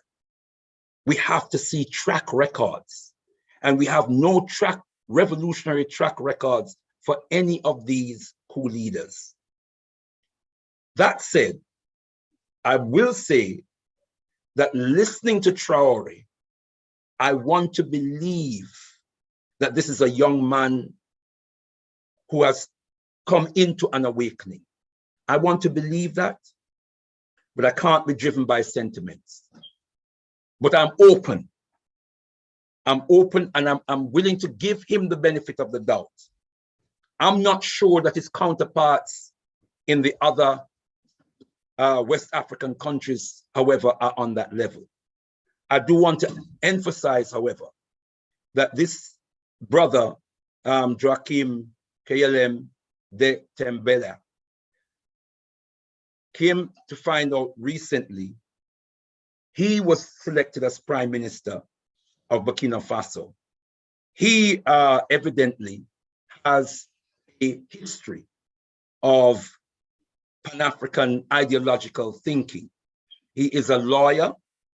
He has been a Pan-Africanist and a Sankaraist, if I may use that term, since the 1980s, organizing youth groups in France in support of Thomas Sankara, and has remained, as far as I understand it, and activists demanding the overthrow of Compaoré and the restoration of the vision of Thomas Sankara.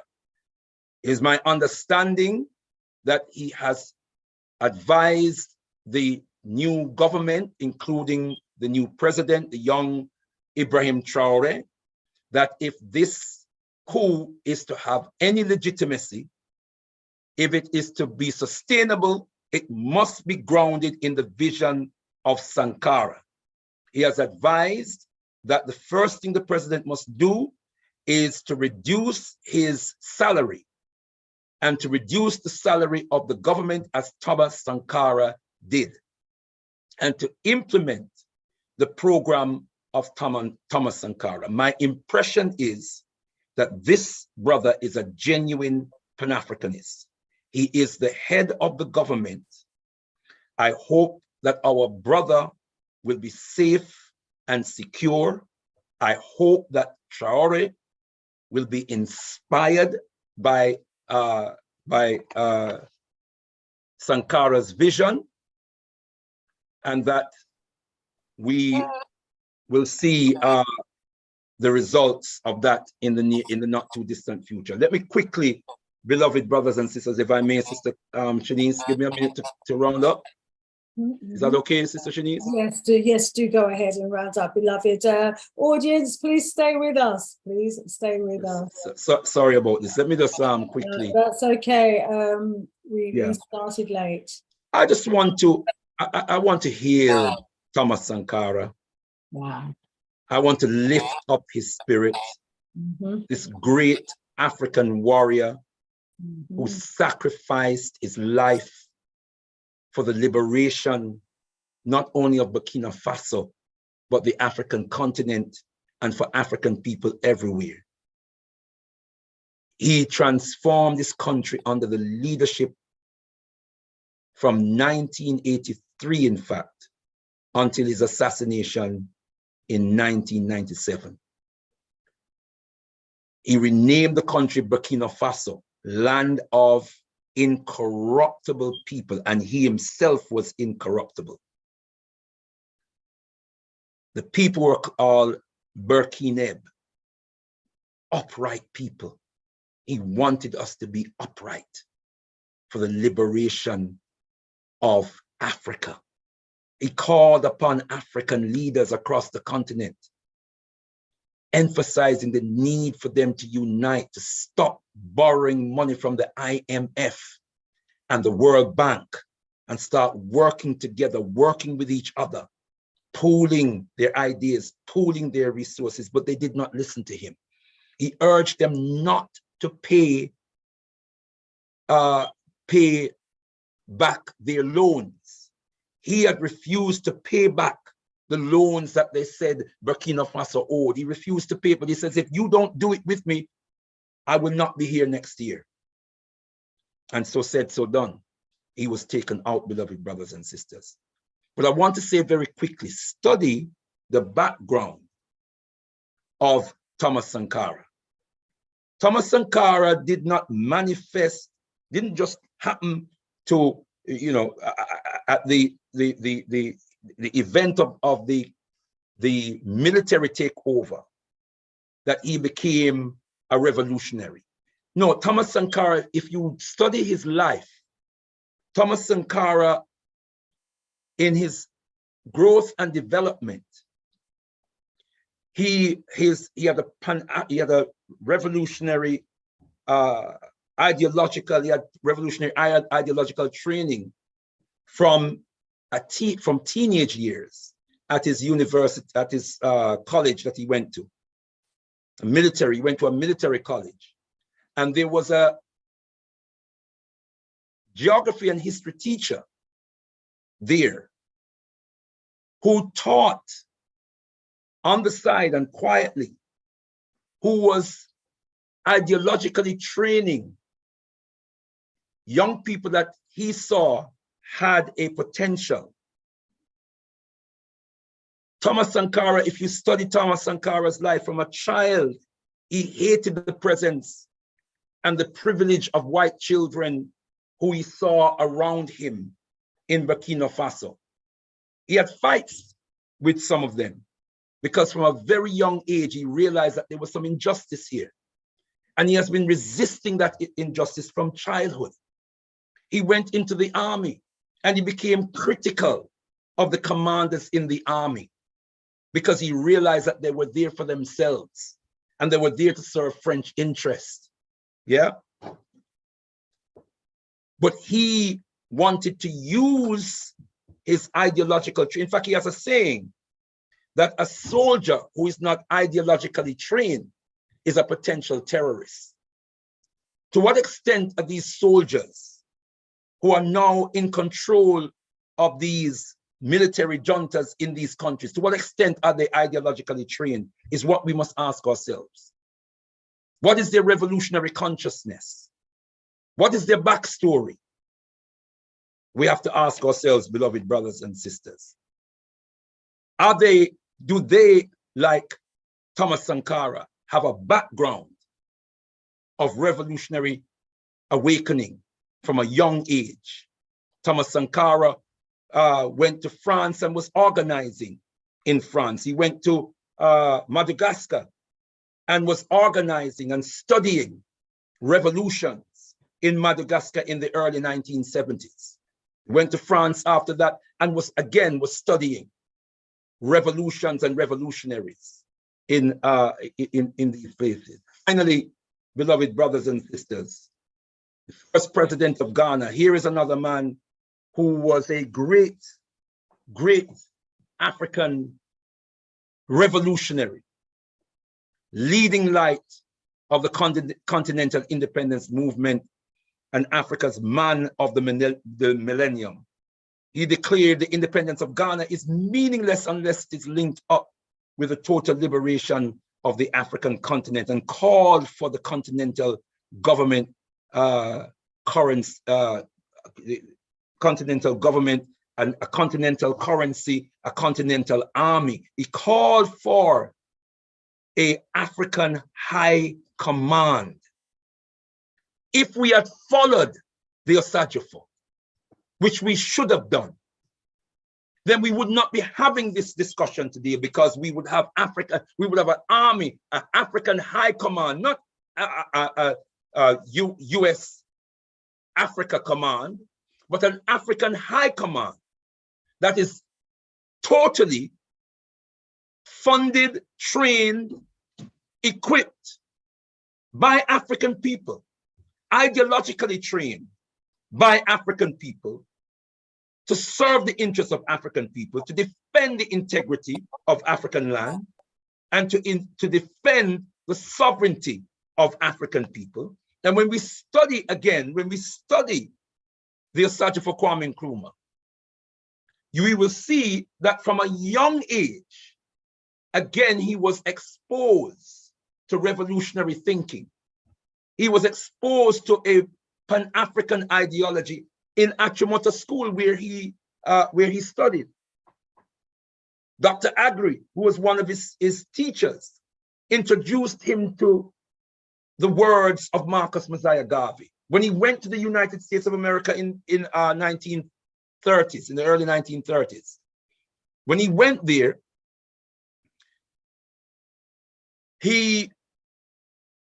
when he went to the United States of America, there was a thriving Black consciousness movement that he submerged himself in. And in that context, he learned about, he read Philosophy and Opinions of Marcus Garvey, and said of all the books he read, nothing fired his enthusiasm more than when he read Philosophy and Opinions of Marcus Garvey. He met C.L.R. James in America.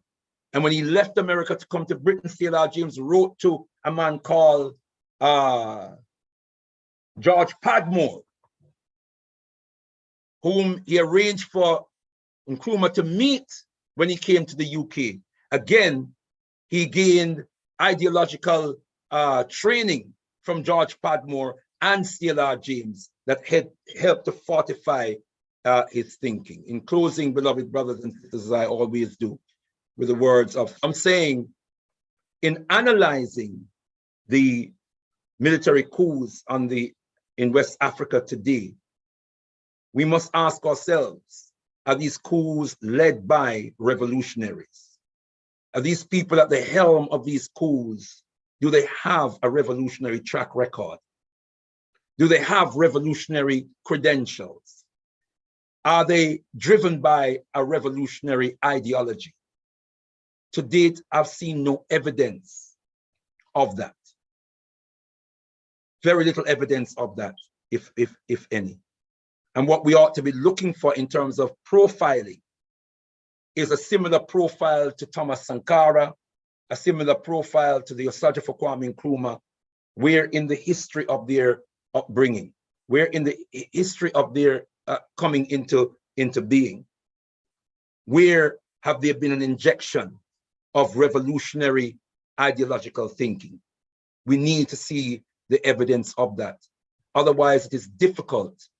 It is difficult for us, beloved brothers and sisters, to have absolute confidence in the sustainability of the coups that we see in terms of revolutionizing those countries on the African continent. That said, we wish our people well. That said, we wish that there is a transformation in the thinking of these men who are at the helm of these nations, that somehow that transformation will prove to be effective, incorruptible, and indestructible. I close with the words of the most eminent prophet and king, His Excellency Marcus Mosiah Garvey: unite, organize now or perish. Rise, you mighty African people, for you can accomplish whatever you will. Rumbidzo kunamwari Africa, to the God of Africa be the glory. Tendai Mwari. Tendai Mwari, Ldr Mbandaka, Tendai Mwari. You've given us a very deep analysis there, and there's, unfortunately, we don't even have the time for Q&A because we have run over. I mean, we could go on for a little bit longer if you're available and if the audience is prepared to stay with us, because wow, I really wish we had some time, a lot of time really, to be able to have a discussion around some of the very important questions that you've raised throughout your presentation today. But as always, you know, you dig beneath the surface. You and your team dig beneath the surface, and, you know, as you say, we have to make sure we don't run away with the circus. And as much as we all want to believe, I'm sure, you know, that these are revolutionary leaders, and that we're not just exchanging the French for the US, you know, because the Europeans have their power struggles going on as well.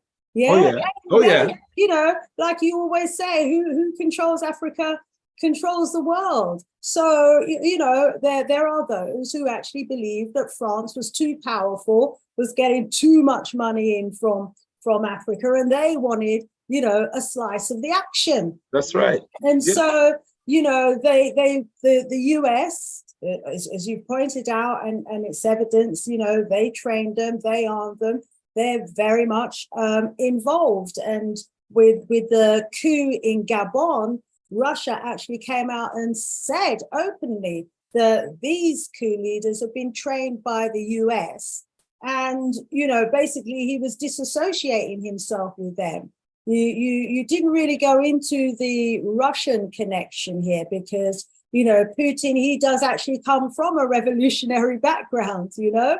He was out there in the trenches fighting with the Africans back in the days.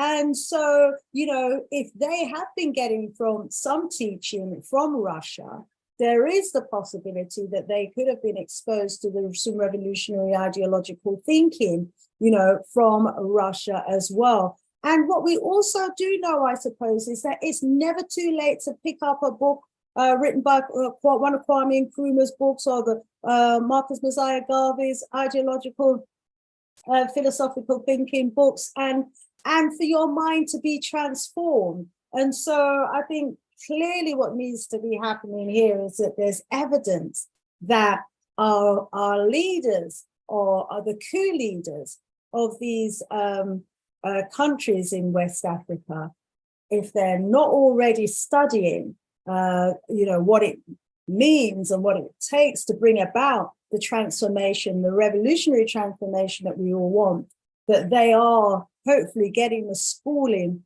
and the education from somewhere. We can't give up. No, we've come too far as a people, huh? Can I chip something in here? Yes, and before you do, let me just throw in one or two questions. Yeah. So that you can pull, give us a response to those as well. And let's take it up to maybe for another 15 minutes, up to half of the hour, if that's okay. That's fine. So, rise up to everybody for the conversations you've been having in the chat. Just pulled out a few questions. Jay says, how can you be for your people if you are in bed with the enemy? Mandela says, what should we do with Africans who do not accept the rule of Ma'at to be reinstated as per ancestral traditions? Eyes Wide Shut says, let's sum it up. Where does the balance lie? Are they traitors under the orchestration of the oppressor, just changing positions on the deck of the ship? Kwame Nkrumah says, Baba Thomas Sankara appointed our sisters in government between 1983 and 1987. So, some questions being raised, but definitely lots of food for thought you've given us there. Let me allow you to come back. Over to you. Yeah, and give thanks for your summary, Sister Shanice, and for the comments that brothers and sisters have made. I want to suggest that humbly, if Putin is a revolutionary, then he is a Russian revolutionary, and that his interests and Russia's interests aren't necessarily our interests, or always going to be our interest, if ever at all. I say that because, and I give an example. In the 1930s, I mentioned George Padmore earlier on. George Padmore, who was a Pan-Africanist, Pan-Africanist of socialist leanings, was so enamored with Russia, he actually went to Russia to live, and he excelled within Russian politics, and became and the Russian military, and became a colonel in the Russian Red Army, became a personal advisor to Stalin.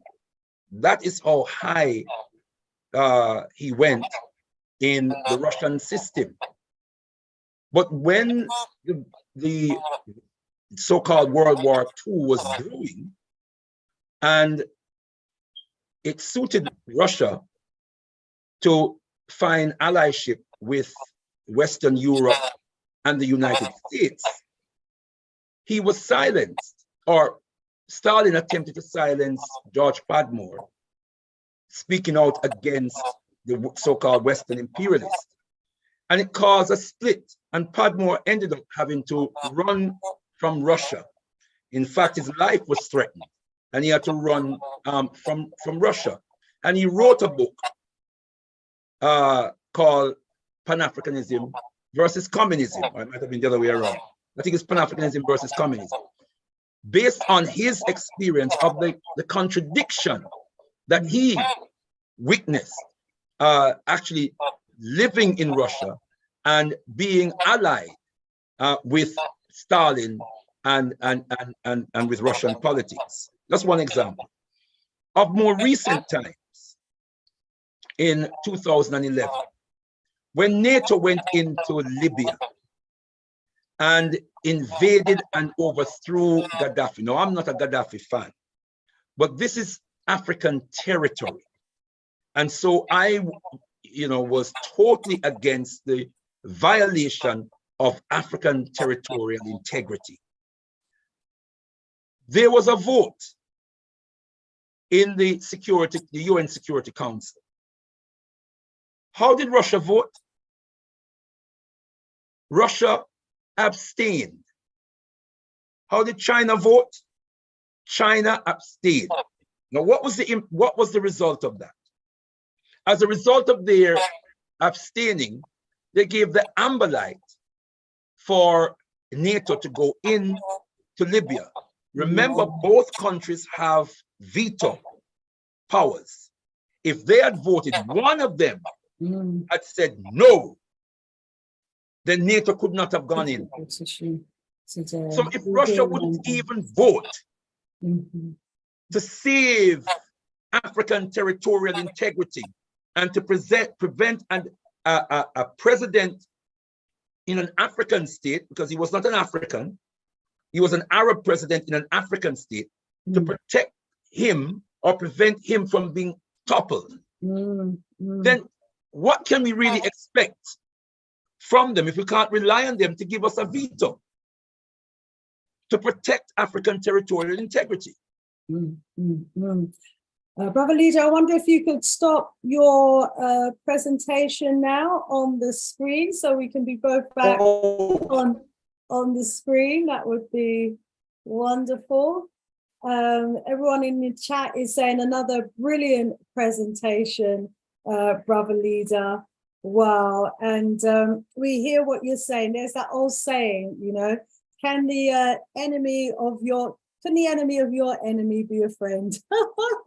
That's totally the case of what we have with Russia. And obviously we understand Papa Garvey said we must let them fight and destroy each other.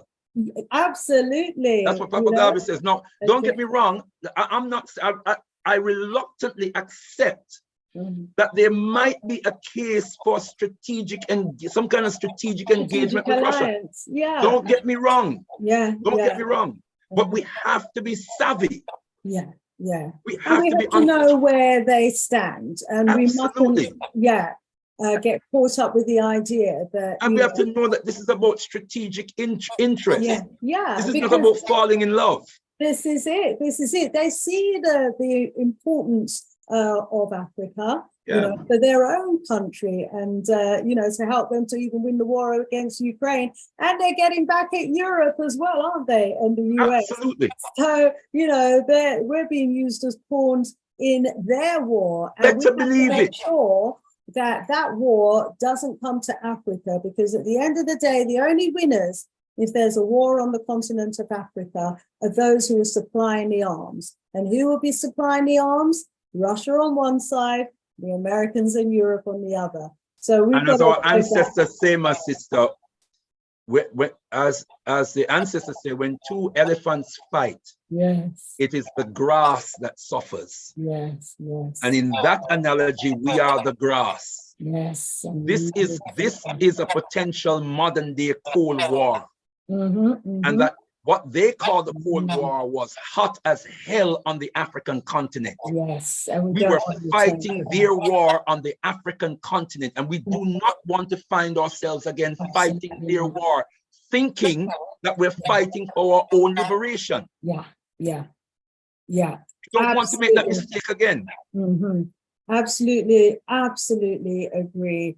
Catherine Herman says, I think Africa needs to sort out the African Union and have a strong foundation before joining all these organizations individually, i.e. BRICS. They were recently invited and accepted in another organization after years of refusal.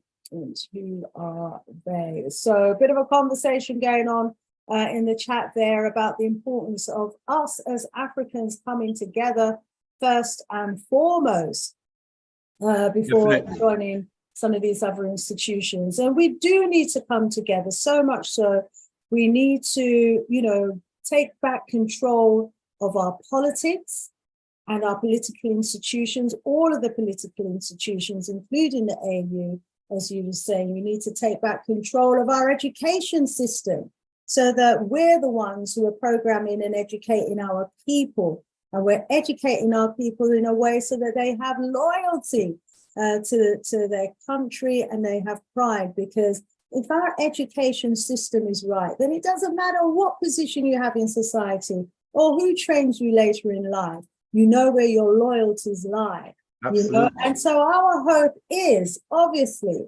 that, you know, these young generals, soldiers, colonels who've taken the helm of these countries along the way get the revolutionary training that they need, or get the wake-up call, that they get the wake-up call and they do the right thing. Magafuli was being big up in the chat as well. We resurrect the spirit of the magnificent Magafuli as well. Let me thank you so much, Brother Ldr Mbandaka, for another very thought-provoking presentation today. We need to see action now. We need to see action. There's been some wonderful decisions that aim to seem to kick France out, but you know, nothing is being said of America or Britain at the moment. We wait to be seen. Okay, maybe they just want to deal with them one at a time, because it could be too much to deal with them all at once. Russia seems to have gone a bit quiet as well. I don't know what's happening there, but we'll see how this gets played out. And let's hope that we're not the ones who get played. As always, it's a privilege, Brother Leader, family, to everyone in the chat. Thank you so much for joining us this evening. Do join me back again next Wednesday. We have Brother Franklin Jones in the house with us, dealing with the psyche, the mind. Because as we was just saying, if we're in our right mind, everything else is secondary.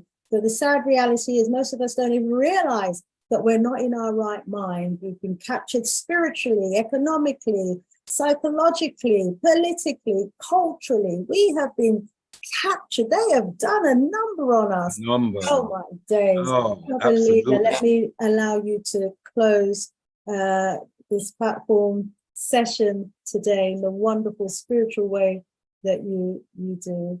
January, notwithstanding the challenges that face us as a people, we remain the most blessed people, the most endowed on the face of the planet. We have been favored by the creator of the universe in so many blessed ways. When we look at ourselves and when we look at each other, we must see nothing else but divinity. We must see nothing else but the manifestation of Ma'at. Truth, justice, righteousness, harmony, balance, reciprocity, and order. And the counterpart of Jehuti, wisdom, knowledge, understanding, keen insight, exceptional perception, and authoritative utterance of the power of the word. And I call upon us, beloved brothers and sisters. Our ancestors have given us those fundamentals, Ma'at, Tehuti. We must know how to use them. We must know how to balance them. And if we do, brothers and sisters, truth will always be revealed to us, so that justice can be done, so that right conduct can be restored, so that we can find harmony again, balance, reciprocity, and ultimately we can have order in our Black lives. And brothers and sisters, also wisdom. Wisdom would be ours. We will see beyond their chicanery. We will see beyond, brothers and sisters, their propaganda. We will rise above it because we have wisdom, we have knowledge, African wisdom, African knowledge, African understanding, African keen insight, African exceptional perception, and African authoritative utterance of the power of the word. May the blessing of the Almighty and Muzimu Mukuru, our great ancestors, be with us always. We say Ashe. Ashe. Ashe. Ashe. Ashe. Ashe. Tendai Mwari. Tendai Mwari. Thank you so much. To everyone in the chat, enough love, enough budum. Same time next strong. And remember, love to your family. The Osaja for Kwame Nkrumah's Earth Strong tomorrow. Yes, and there are events happening. I should have flashed up a flyer. There are events happening, family. Make sure, actually, I'll post it on my community page on YouTube. Yes, we must never forget that great man. Absolutely. Give thanks and praises. Tendai Mwari. Thank you. Tendai Mwari, more love, more strength, more